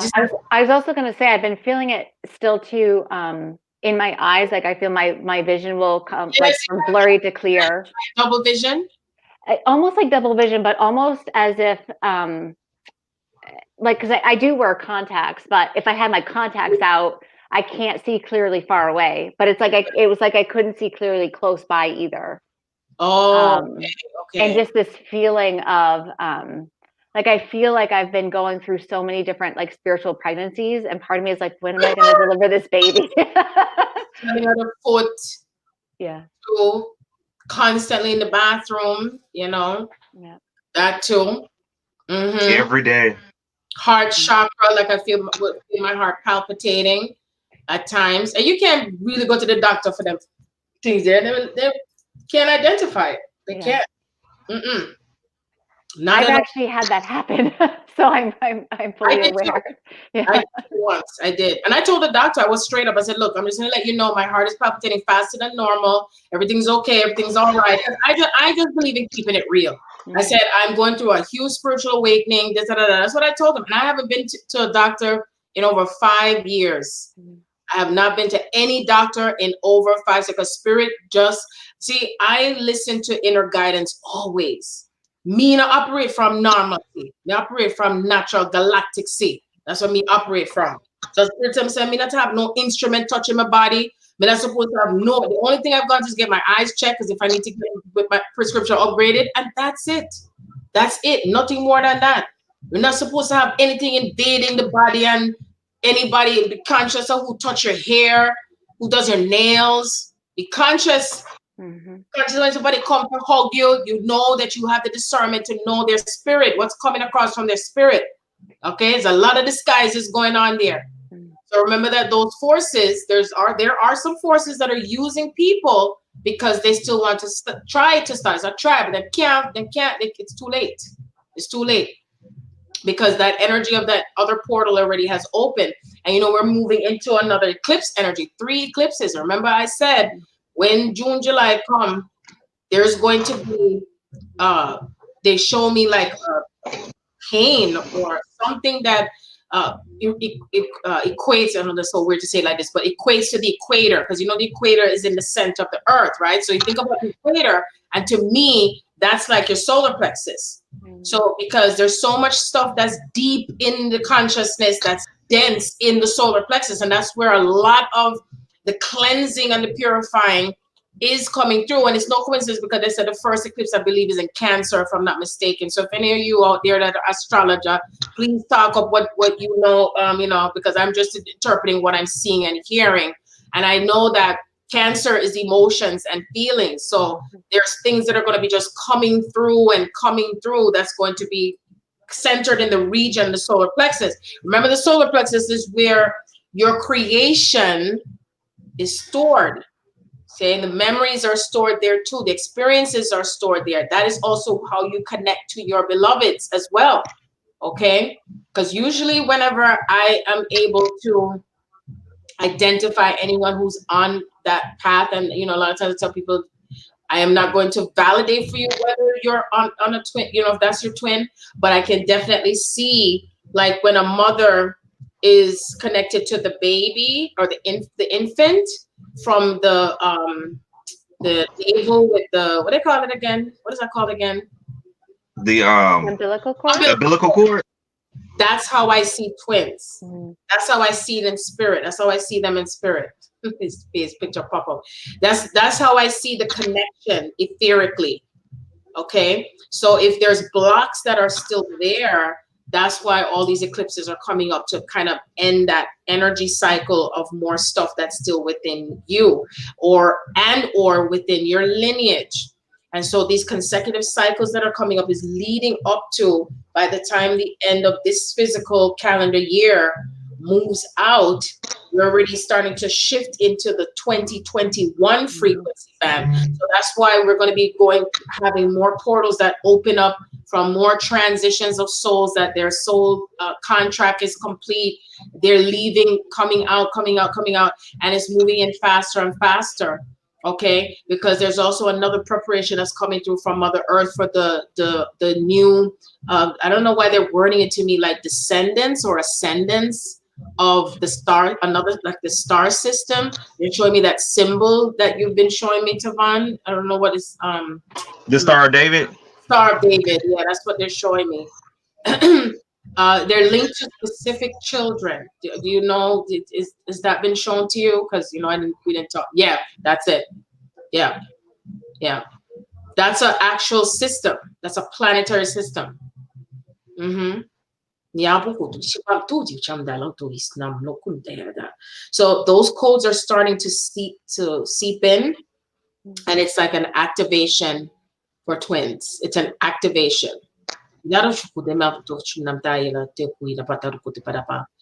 So I'm gonna look into more where they show me like which specific eclipse is linked to this, because they're showing me one of these eclipses is linked to the Star of David. Like it's gonna, like how they say when you go through pain, it's gonna open up something. So that's what they're kind of showing me. So it's gonna come in layers depending on where you are in consciousness, where you are in your empowerment, where you are in completing the circle around you. Remember that completing the circle around you may involve the ones that are the closest to you. They are your prerequisite to what you are transforming to do with your connection. So look at it as mini-me's and versions of you and your twin. You're also alchemizing on both sides. It is a lot of work, but it's worth it. It's worth it. Yeah, it is worth it. So, I think the eclipse on the solstice is at 0 degrees in Cancer. There you go. So that must be it then. I forgot about that. The solstice. Yes. Yeah. Because the solstice represents midway as well. Midway. So that's something linked to, I'm going to look it up, because, once they get the detective and me getting going, that stuff gets me all so excited, because something's linked to the Star of David that's linked to the 0 degrees of Cancer. You get it? I'm going to make sure me write that down, because I don't want to forget.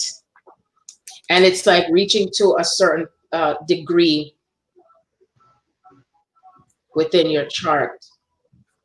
You see, each one of us carries specific galactic codes that make up the components of each pair that's moving into that time element, time frame. See?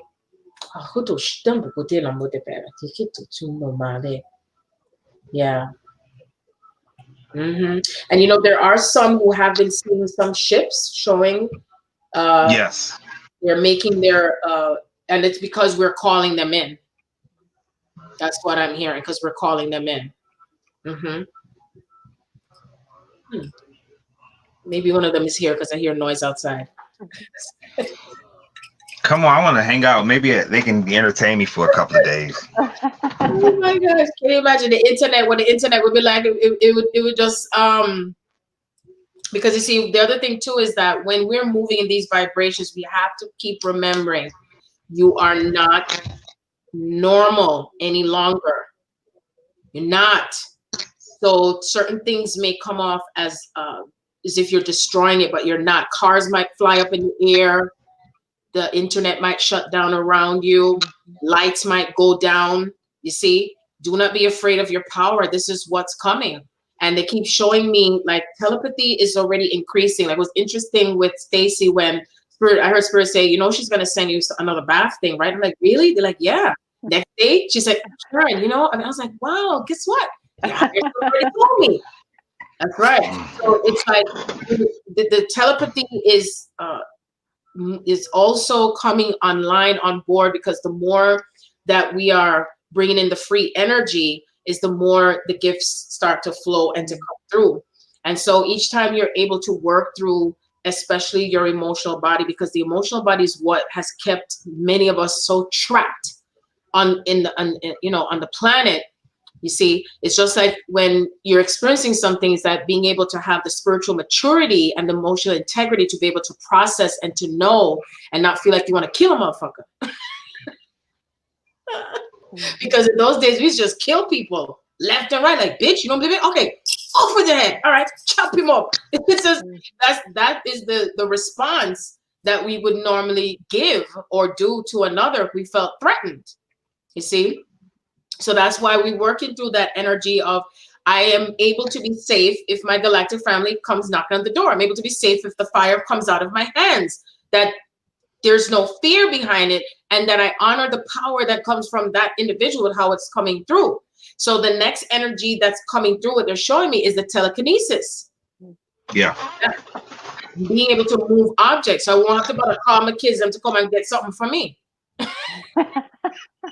Well, you know, I actually practiced. I have practiced doing that. I was guided. I've been practicing moving things with my mind. Yeah. And I started with small things like a crystal or a penny or just stuff like that.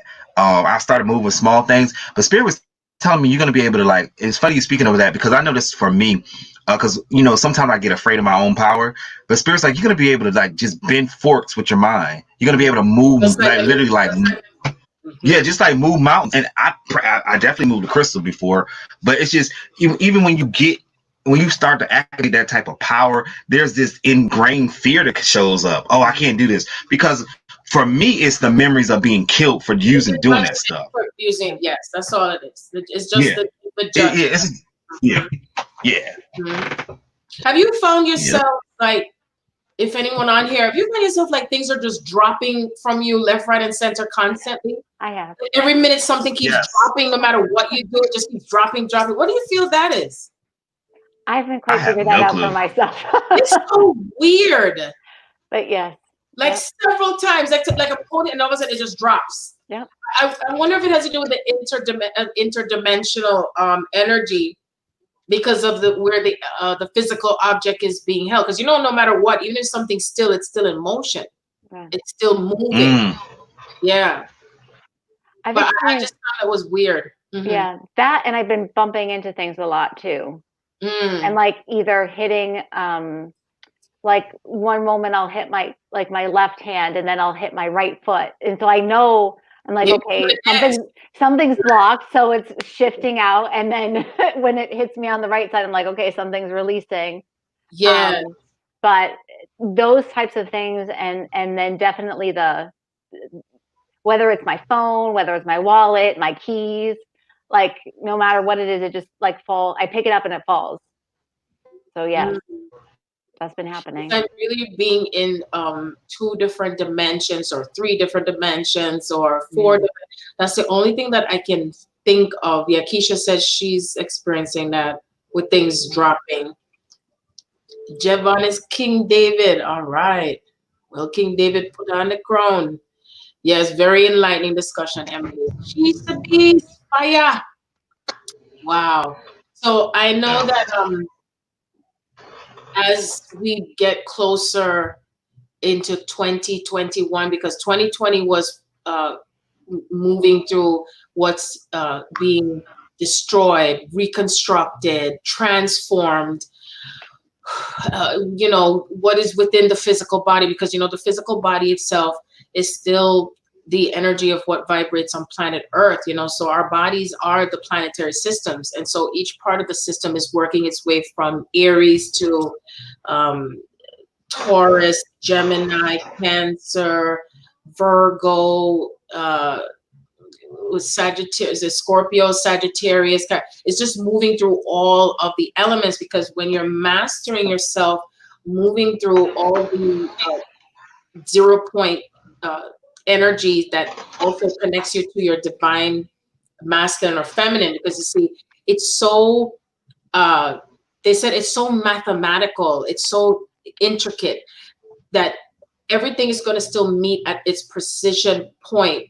It is just like when an engine is starting, right? All of the parts of the engine are not going to start all at once. So they're all going to start in different parts of the component of the engine, but we got to turn the key.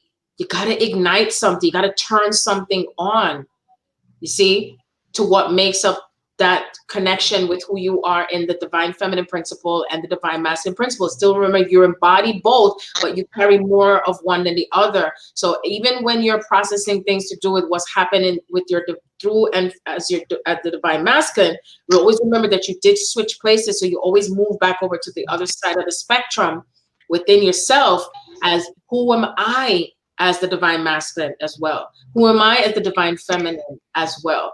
What part of me is still dormant of her and him? What part of me is still afraid to bring on the fullness of my power in myself as the individual inner and the outer expression of me? Because I'm still the outer expression of my divine masculine as the divine feminine, and vice versa. So I know that sometimes it can be difficult to and I know some people don't talk about it this way because they always want to just be one-sided, like, oh, it's just about you. So no, I've had several dreams to do it myself and Rondi and Carlin, and everything comes back to government people. That's the theme. Everyone has a specific theme that they're mastering. Okay. And so that theme for me has always been government,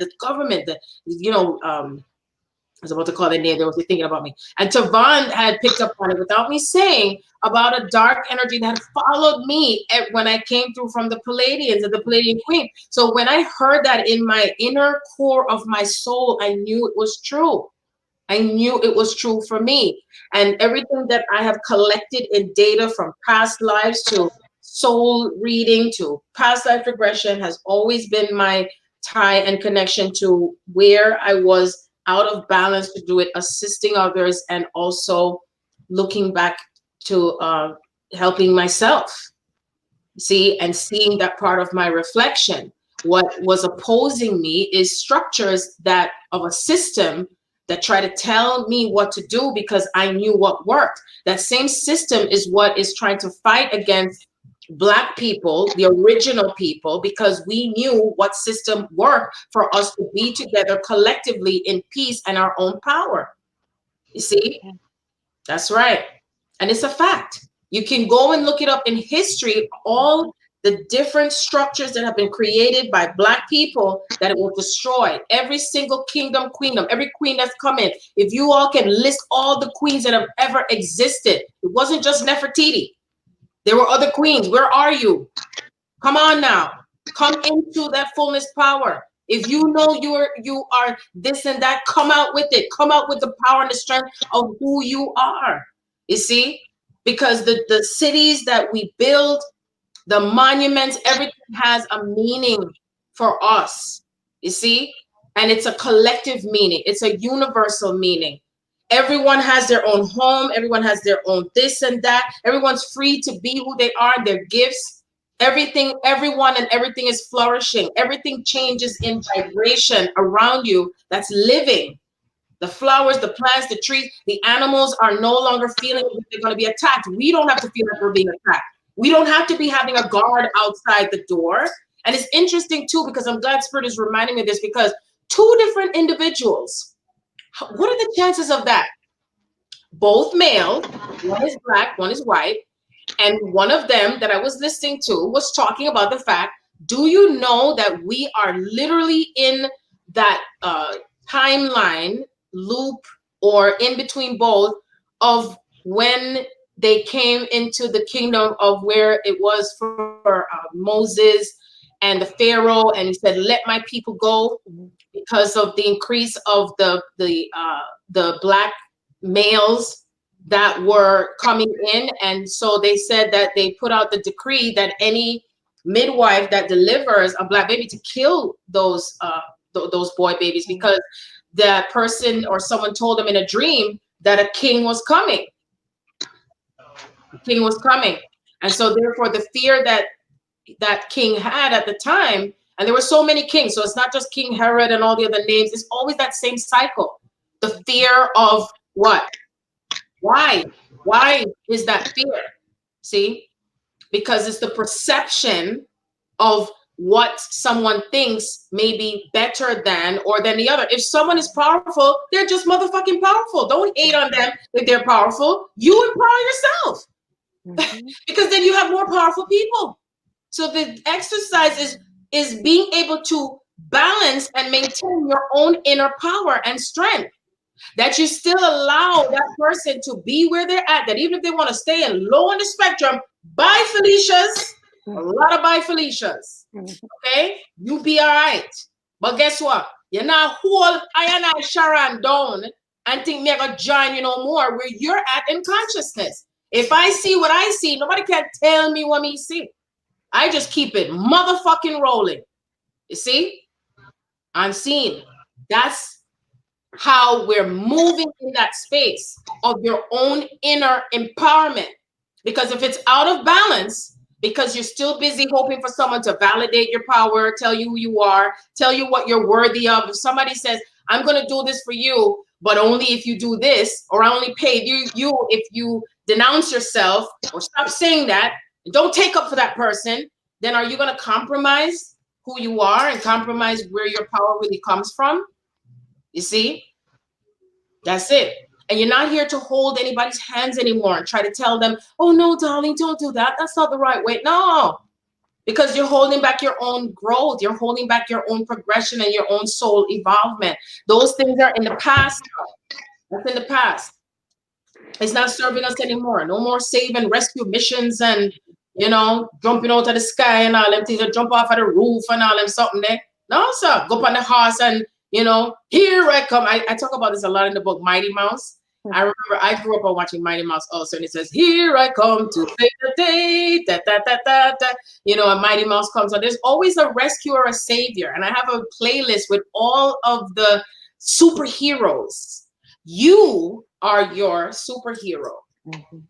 You are the superhero of your inner and outer galaxy. See? And you can embody all of the superheroes. You can be all the Wonder Womans, the Superman, the Superwoman, the Batman, the Robins. You can be all of them because we are. We are. So even if someone else has that power, you have it too, but you just haven't activated it as yet. Yeah. Darling. I feel like twins are the Justice League. We're the Justice League. We're the Marvel Comics. Yeah. I told you everybody. The COVID, came and just wiped people out, just invisible and just disappear like the powder. Yeah. Ooh. and still, there's always, so I don't remember which was that. I'm not good with names, and my kids are always down with these movies. There's always something that's, I always think about that movie Anaconda. And I love that movie. I'll watch it like 12 million times because it makes me think about when they had to battle the snake, the anaconda, and the physical man. There were two enemies. And so I look and I feel into the energy field that the battle you have is the battle you have with yourself. The enemy is what exists outside of you and within you, that you hold yourself back. You see? And fight those demons within you. You see? That's right. Marvin Gaye. Don't punish me with brutality. So you can see, oh, what's going on? What's going on? What's going on? Another brother got killed by his own father, you know? And I remember when he had transitioned, it was sad. It was very sad. But, you know, no matter what, the spirit lives on. The spirit is always alive.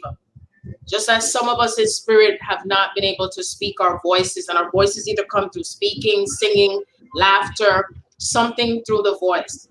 And when I remembered when my mom was not able to speak through her voice anymore, when she was in that hospital room, I said, wow, if that's not one of the worst things that I could possibly think of that could happen when your whole body starts to shut down, when you cannot express yourself with your voice. And so we can still express ourselves in other ways, you know, mentally. Sometimes you don't have to say something, we just do, you know, something. And to be an expression, like, you know, I don't have to tell you all that I love you. You could feel the love coming from me, because me being here, I'm not looking for anything but the love that is achieved, that's here already. You know, I get the bigger picture, the greater picture. And not everyone is going to understand that picture. Not everyone is going to understand my canvas. You know, all that matters is my own, and that you honor my canvas as much as I honor yours. And so if you want your canvas to be all these beautiful spectrum of colors and how it shows itself in this power and love and strength, because people disassociate themselves and deny their true power. Power doesn't come from just one way of being passive, because that was in the programming, being passive. The religious structures that were bringing in the dogmatic thing of how the divine feminine was dishonored, the black man dishonored, the black woman dishonored, a lot of dishonoring, dissing all over the place. We cannot deny the things that have held us back within ourselves. Because I could think back to how many ways we could have overpowered this person and that person, all the different bodies that we had in different lifetimes, killed this person, killed the other one, and guess what? Come right back again and start again with the same old fucking bullshit. See? So I know personally, I feel it so deep in my soul how I am looking forward to what the reality of this embodiment of true love is going to look like, and experience it to the fullest in the physical world. I choose to embody it and to experience it. See? And to get to that place, we must give birth, reborn again, go through that sacred alchemy. This is what it takes. That means that your sleeping pattern is all over the place. Everything's breaking down, all these realities. You don't know whether you're coming or going. I mean, I have no patterns anymore. I haven't even been outside as well, because by the time I look around, here it goes again with the time. We're already moving into June. And this is what it means. That means that everything that has been, what do you call it? What we used to do, ordinary, schedules, this, that, it's not that way anymore. It's like the realities are trying to leave, and then the ones that are coming in. And it's upsetting other people. They don't like when you don't move in the same direction that they do. And then what's happening with people is they're beginning to realize, oh, fuck, this one's out of my life. That's not here with me anymore. What am I going to do? What am I going to? That reminds me of this part in the movie. Every time I hear it, the Mummy, I think it was the first Mummy movie. And Damon used to love that movie so much. Oh, my God. That boy used to watch it 20 million times a day, get his little sword ready. And, oh, shoot, Devon, thing cut off. And then what happened is, I'll never forget when they were on the boat, and the guy that was there just to be greedy because he wanted to get the treasures. Oh. And he said to him, because that time the boat was getting ready to sink or whatever, when they were trying to come after the girl, I can't remember her name. And he was like, what do I do? What do I do? What do I do? And he was like, wait right here. He didn't save him. He was like, wait right here. And he's like, what? and he jumped off of the boat. And I always laugh when I see that part, because that's what this time frame reminds me of. That there are people that are awakening or whatever level they're at, where they did not want to listen. They did not want to heed the call. There have been so many calls and calls and calls that have come in over and over and over again. From the arc, you know, whether that's a metaphysical story, all the stories, there's warnings, heeds, this, something's coming, whatever.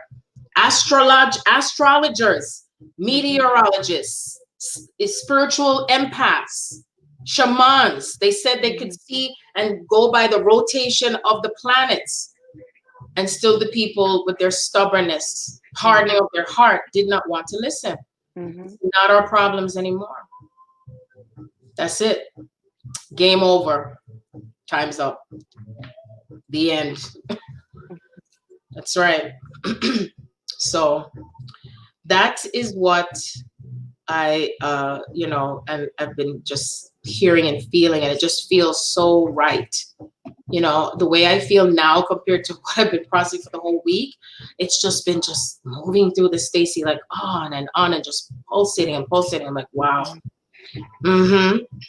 Pulsating and pulsating. So I know that whoever, you know who you are, that you are protected. You are protected.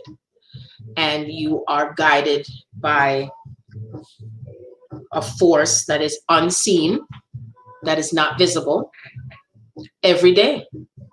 I know that. You are always in the right place and the right time. Your body's communicating with you, and your body is also going to tell you what to do for its own personal healing on a mental level, a physical level, an emotional level. Okay?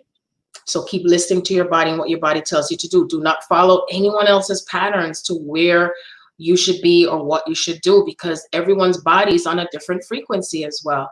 Some of us, our mental brain is on a different frequency than the heart, you see, because a lot of us have been heartbroken, shattered. And so a lot of times the fear and the blocks come in to receive love because we're afraid of getting smashed with it all over again. And then the mind will start to play tricks and tell you, no, let's sit over here. No, that's not it. No, this person means you well, and this, and that's not true. You know what I mean? So that's where that person that is like an opposition or an opposite to you is in your energy field for you to have the tool to discern. And you can feel now, because before the earth itself, it had been so dense that we weren't able to see through the layers. And so each time that someone had transitioned in your life, whether it's in your family or anyone else, what happened is that the density of it now has broken down. So now you're able to see and to feel what feels right. And usually when you know something doesn't feel right, it's going to come from your gut. And where's your gut? Right here. So trust your gut. Trust your heart. Trust your heart. Love yourself so much to the point that it's an overflow. It's in such an overflow that you love yourself enough to walk away. I've had to walk away from even someone I love the most in my whole world, and I gave birth to him. And you know what? He was at a distance. And no matter what, that love was always there, and that's my son.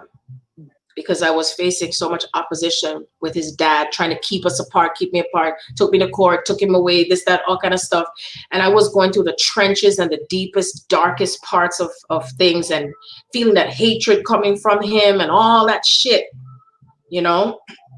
And I never thought in a million years that I'd hate another human being from going through that experience. And I did not let him break me down. I did not let him control me. And he prepared me for the woman that I was becoming later on in life.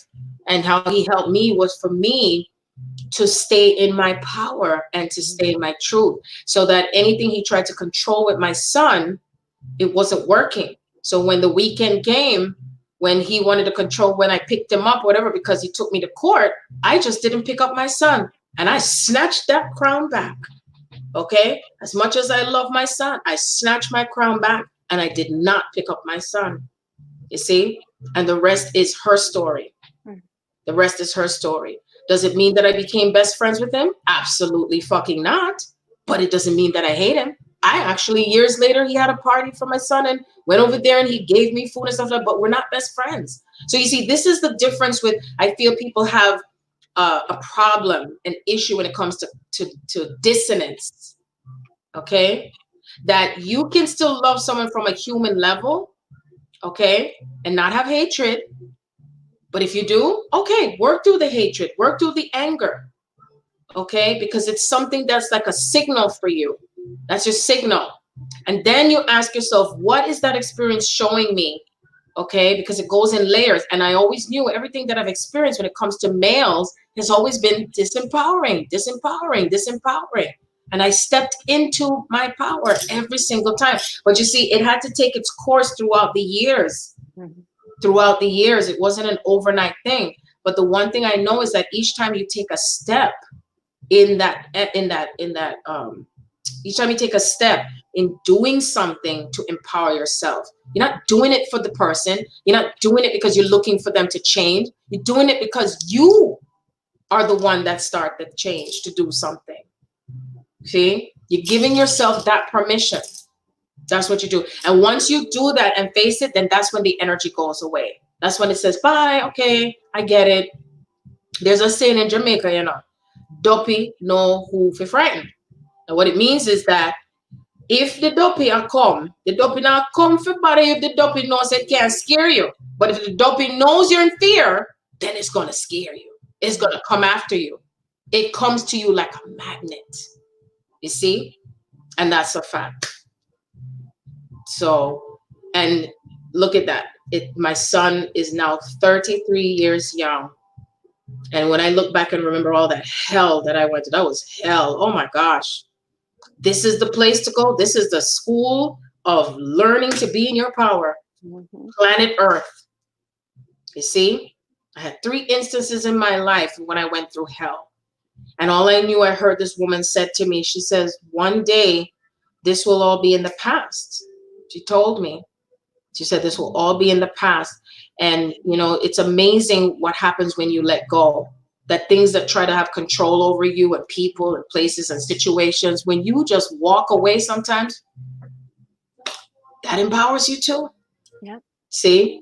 And how many years later? And there's no control over me and what I do and where I go, because I am the master of my universe.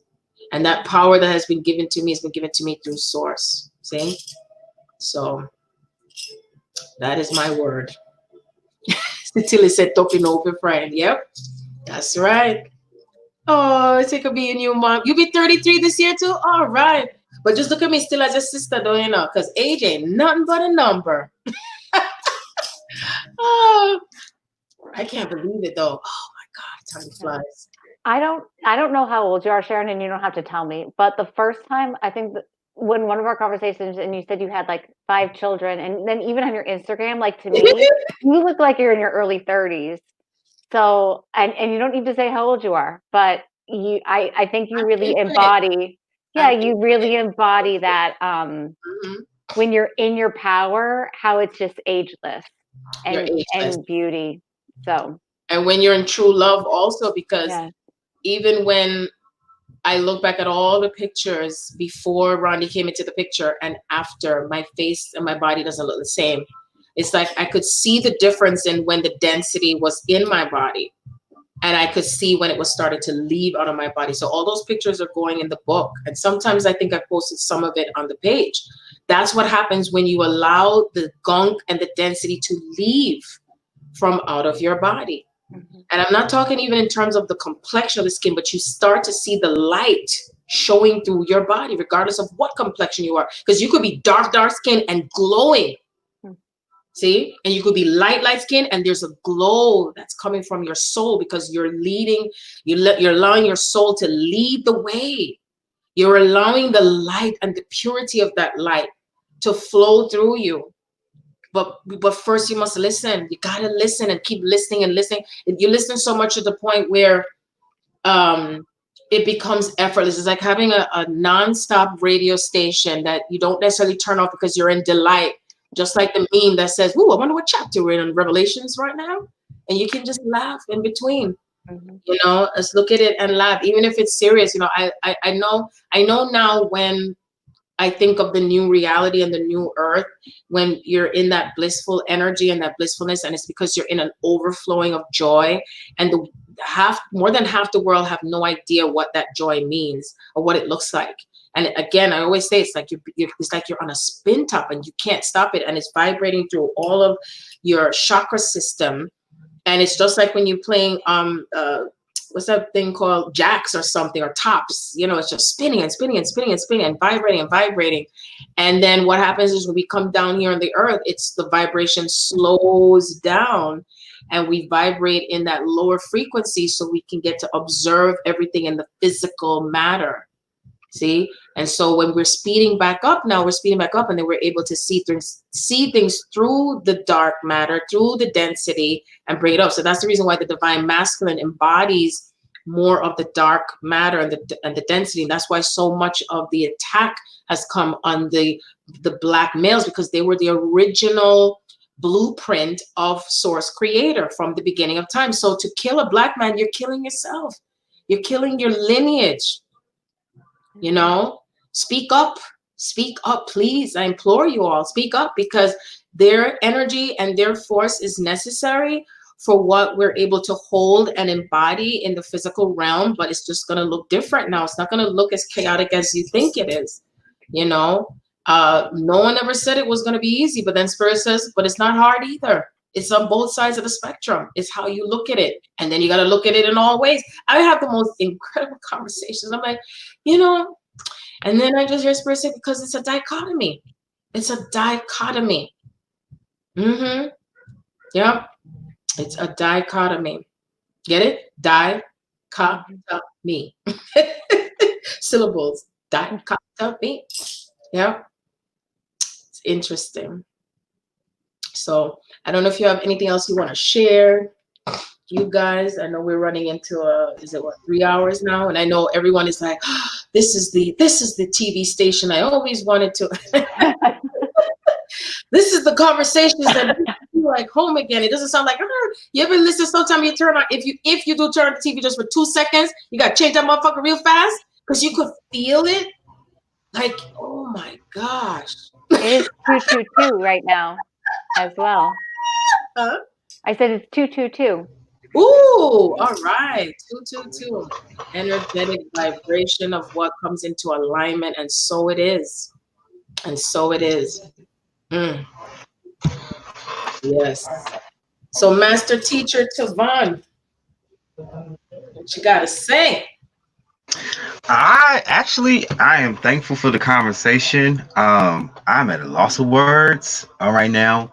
I'm just thankful to be on this platform. It's nice to meet you, Stacey. I know we'll have more conversations. I'm thankful for everybody that came to fellowship, because this is what it feels like. It feels like fellowship. Yeah. And I'm just inspired more from my path and my journey. And that's my thoughts for the night. You're processing, right? Yes. Stacey, did you want to say something too? Yes. Well, I just wanted to thank you, Sharon, and thank you, Tavon. This has been an amazing first experience for me, speaking publicly. And it's interesting because part of me is processing, traveling, and then I felt like I was participating in the show, watching the show at the same time. So, but I am in so much gratitude to you and all that you do, because you, for me, you have been such an intricate part of my journey.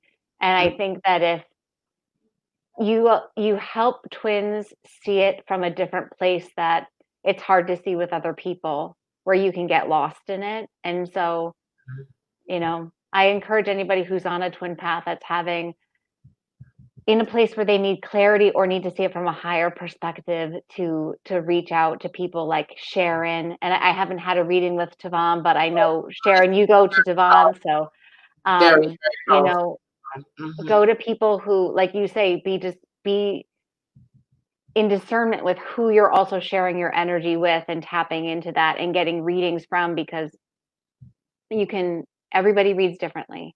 But this has been a beautiful experience, and I'm so grateful that you had me on. And it's just, the synchronicities are just so profound, because we've been talking weeks ago as well, and then this morning I was getting like, reach out to Sharon, reach out to Sharon, reach out to Sharon, and then it worked out beautifully. So I think that Spirit has their own agenda sometimes, and so we just got to roll with it and how it flows. But thank you for everything. Yes, thank you too. And I'm so, like, I have to say it, what I hear, like, there's just a proud feeling that comes from Warren, that comes from Source, because every step that you took, and I remember when you said that you never spoke out publicly, and how do you feel now that it finally happened? Like, how does it make you feel because you spoke? And I know you have more speaking to do, and it's okay. Yeah. It feels very good. And I don't, like, when I was first preparing, and I felt very almost anxious, even though I could feel like thousands of people behind me, because they say, I say this prayer every morning. It's an ancestral prayer, but it says, I am strong when you're behind me, and I could feel all of them behind me as well. But it is very empowering, and I look forward to doing it more and speaking more about it, because this journey is so profound. It really is. It really is. And I mean, even the dynamic within, and every twin dynamic is different, and it's going to bring you different things that you're learning and growing from. But the story of you and your twin is the most beautiful love story that that's right you could ever imagine. And it's between you, your twin, and God, because it's all one. Connected. It's all connected. And if you don't mind me sharing to do with Stacey, because I know there are some twins that have lost, but I don't want to say lost, but their beloved had transitioned. And one of the things I recorded in the book, because a lot of things I recorded in the book, I was not to have any contact with anyone, for anyone to filter in there where they're at in consciousness to go into the book. So everything I remember, and I was guided to put in there what was shown to me through Source Creator, is that, remember, love shows up as a demonstration, and we're the outlet as Source Creator, as the particles of that demonstration. And so Stacey's path and her blueprint and what she's showing up with Warren is, will I recognize love through his eyes and my heart, and I will know that it's him, because that's that individuation of knowing that's your connection. And that's why when you meet your twin the first time, you know that's the one, because we've always been searching for the one. And that you're able to recognize the one just like that, because you feel it in your heart. And so I told her, he's coming back, and he's going to be black again. Not black, he's going to be the same complexion he is. He's going to be a very tall man. And I saw him, and it's like he's coming in as a new person. And so she is able to work through her alchemy just as better with him being on the other side than when he was in his physical body. Now, was it easy for Stacey to process through this? Absolutely not. But man, she's a trooper. She's a trooper. She had to go. She said whenever she faces things, she goes full steam ahead. And I can testify to that, because I was in communication with her to help her to process through this before anything happened, while whatever he was experiencing, till the time when he transitioned, and to the time when he came and sat right in my room to my left and started talking to me and telling me stuff that I didn't know before, that Stacey and I never spoke about. She described my kitchen. Yes. And he was telling me things that was going on with you before in the kitchen, and it's past. And again, source creator always comes to me like, don't you know I love to be in delight of myself in many ways? I choose to experience so and so and so through you this way, and this other person this way. I love to not know what's coming next because it's like a surprise. And I love to see how I show up in the delight of what I know. So the experience of recognizing love in its purest form through the transition of Warren as he comes back, and the delight of coming together and what it brings, you see? And that's a different form of expression. Mm-hmm. There's some twins that may be on the same sex path as Tavon. There's some twins that may be where the twin is married to someone, or they're in another country, or they're someplace else, or you don't hear from them. Can you hear and feel the love? Do you hear it? Do you feel it? Does anything stop you? Is there anything you fear? Do you feel that you must have validation? Or do you know when you know when you know when you know when you know?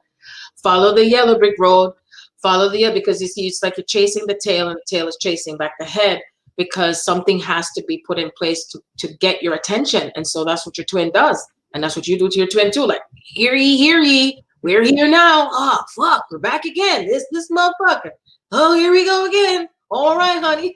Mm-hmm. And this is how you just got to put it in as much of the childlike laughter with it, because it allows the journey to flow easier for you, and no matter how the reality may look to you as if it's separate, it is not. It is not separate. You see, so you're both still pulling things together with the yin yang energy all the time, whether you're sleeping, sleeping like sleeping in consciousness, or whether you're sleeping with your eyes closed, or if you're awake, dream state, awakened state, waking dream state. The messages are always flowing all the time. The key is to what? To listen, listen with sacred ears, and listen from the heart as well, because the heart always knows and leads the way. And that's why the transformation has to be, are we going to come back into unity from the heart, that we're going to look at each one of us as a fellow man, woman, knowing that the truth is that the blackness was first. We were all black first. And I honor you, and I honor me. I honor who you are. I honor where you are from. I honor the truth of who and where I came from. It doesn't change anything. The fighting and stuff doesn't change the fact that it is what it is, what it is. You see? And so the sooner we let go of that and understand it and understand it, the easier it becomes, because it eases the heart. And then we're able to heal and forgive on both sides. So I say one side, stop telling the other side to stop feeling and to not feel how we feel. We feel how we feel because that's our feelings, because it was suppressed. The earth cannot move forward in another direction if this energy of how we feel is still existing. So to move the spectrum over to the side, the healing comes from what? The side of where the opposition is in two elements. You have some of the white people that understand, and there's some that understand, but then they're in fear. And then there's others that say, oh, fuck, no, I'm not coming over there. But guess what? More of the spectrum is those who say, no, this doesn't feel right.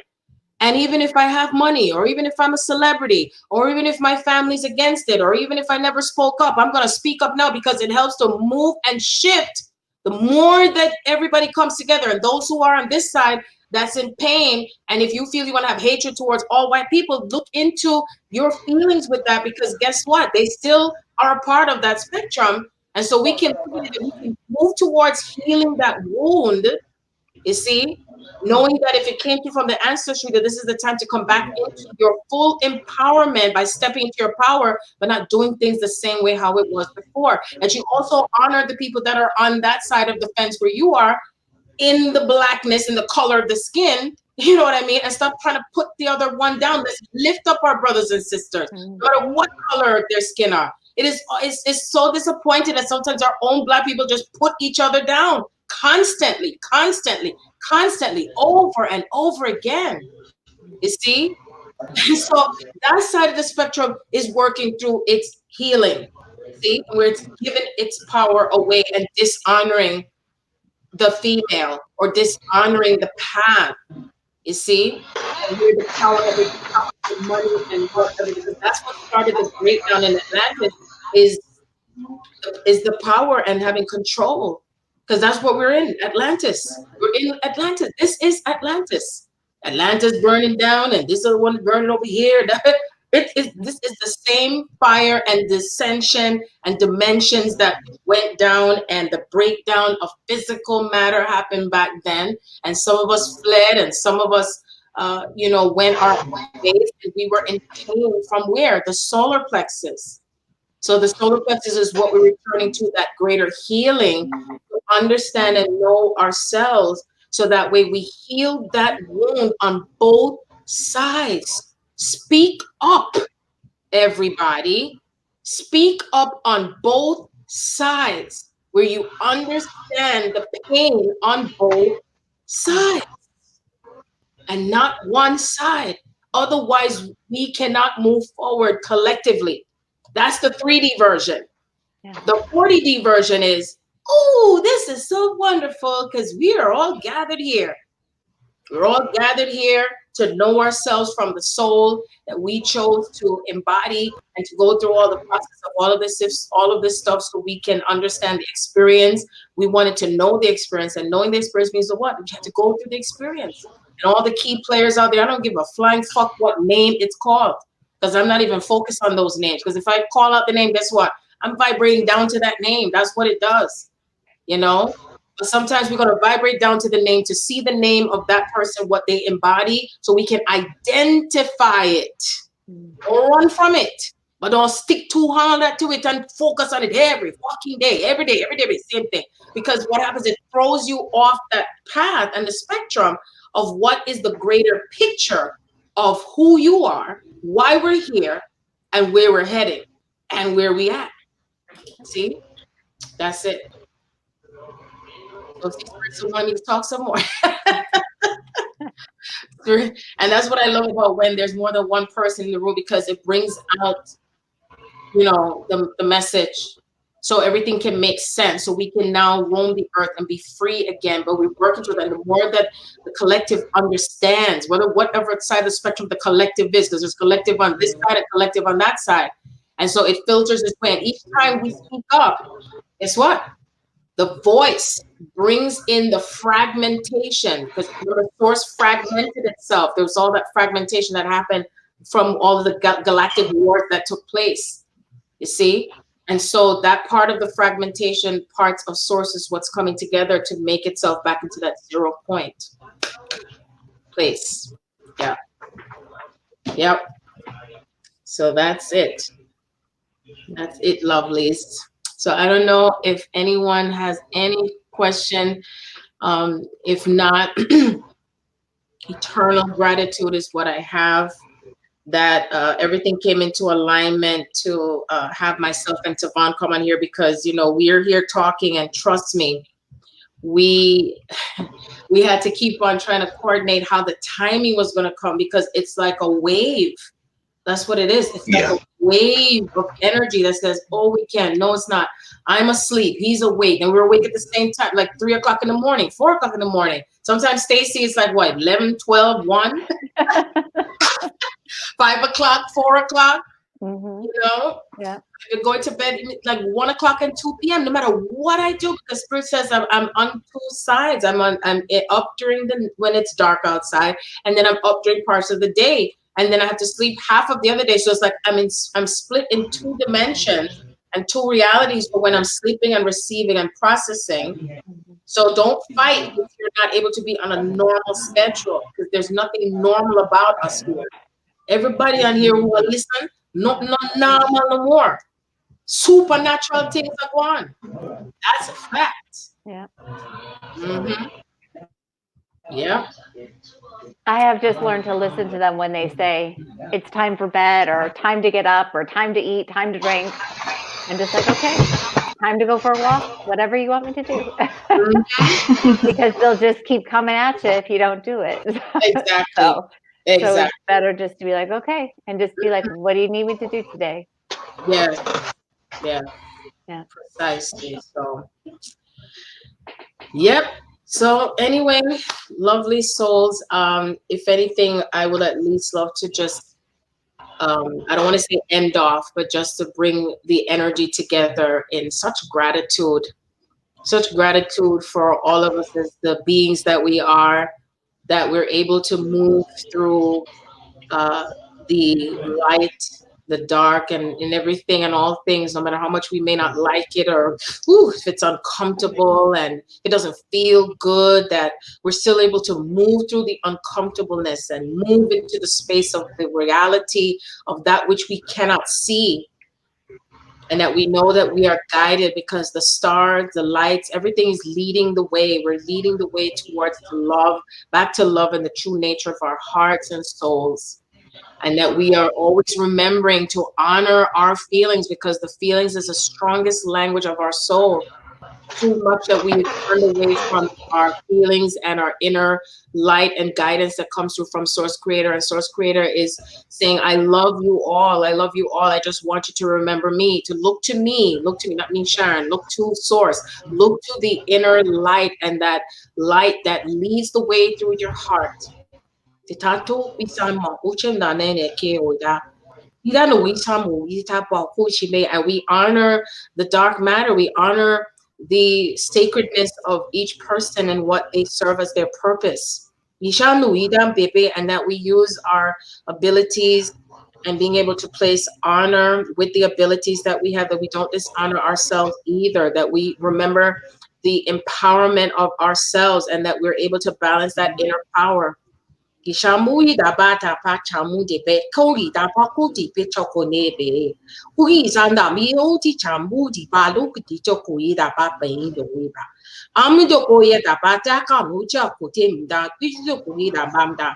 And as we pick up the pieces and the fragmentation further and deeper and deeper and deeper, and we pick up all the pieces, we're in delight of what we found, and that we always know that that treasure, the hidden treasure, is what leads us back to the gold, the golden age, the golden parts of our hearts, that we move through that parts of ourselves that find the gold and burn through that parts of itself that returns to the gold. And so it is.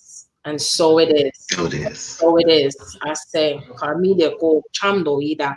And I'm so in gratitude for the ancestors, because they're just saying, thank you, thank you, thank you, thank you, thank you. So if one of you want to light a candle, or tomorrow just get a flower or a plant or something, just the honor, because when we give and we receive, and just be in gratitude to receive what you're receiving from the unknown. So if you get something or receive something, sometimes we have to get in the practice of receiving and not questioning it and not labeling it. Okay. Keep practicing the feminine principle of receiving and receiving and receiving. And so it is. I thank you all so much. I cannot say I will announce when is the next show, because I have to move to the rhythm of where spirit leads us. So I will at least say that I'm in gratitude for when it comes very soon, that we reconnect with one another. And if you know of anyone that would benefit from hearing or seeing this, video, this live, I should say, please share, because there's so many that are thirsty for the light, hungry for the truth, see? And that's what we're here for. I do not have any anticipation of anything that comes in to try to stop what is meant to be, with the truth. If any of you desire to have a session with Tavon, he also does it. I mean, I haven't done any session. Somebody's been waiting on me to do a session with her for over a week now. But Tavon also does Ascension Twin Soul readings. And he has the ability to also go through past life regression and all that goody stuff just as much. And if anyone who also would like to have a reading from me, feel free to contact me either Facebook or email. All the information is in the description box and everything. I know that Stacey also has her own special gifts as well. So if you want to share, it's okay. If you don't, it's okay. It's all when it feels right for you. Mm-hmm. See? Yeah. So I do.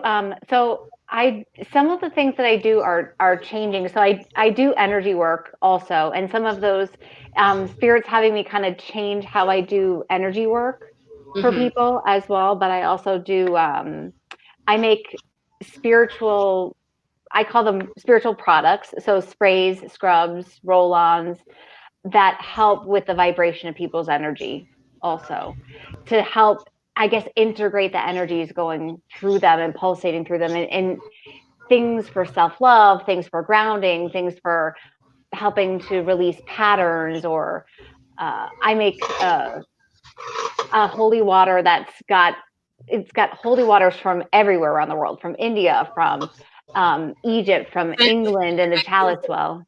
I'm sorry, what? You sent it to me and I used it. And also she sent me these bath salt.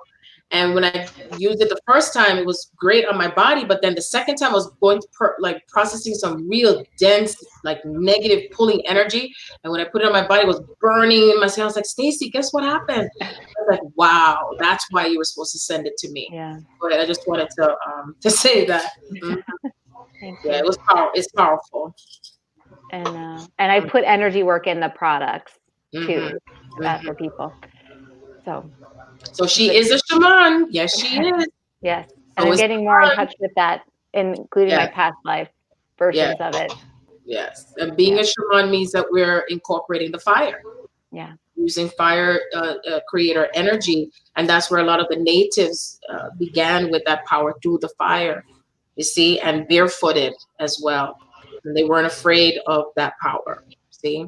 So you work through that. So, all right, lovelies. I thank you so much, more than you could ever know, from the bottom of my heart, for each one of you that have stayed on and continue to just remember thyself. And if you need to watch this again, because a lot of energy that we process through to right now, and it's a lot of information. But guess what? We are what it takes. We are the information. See? So it's filtering through and it's coming through. Okay? So I love you all. Peace be with you. you. Until next time.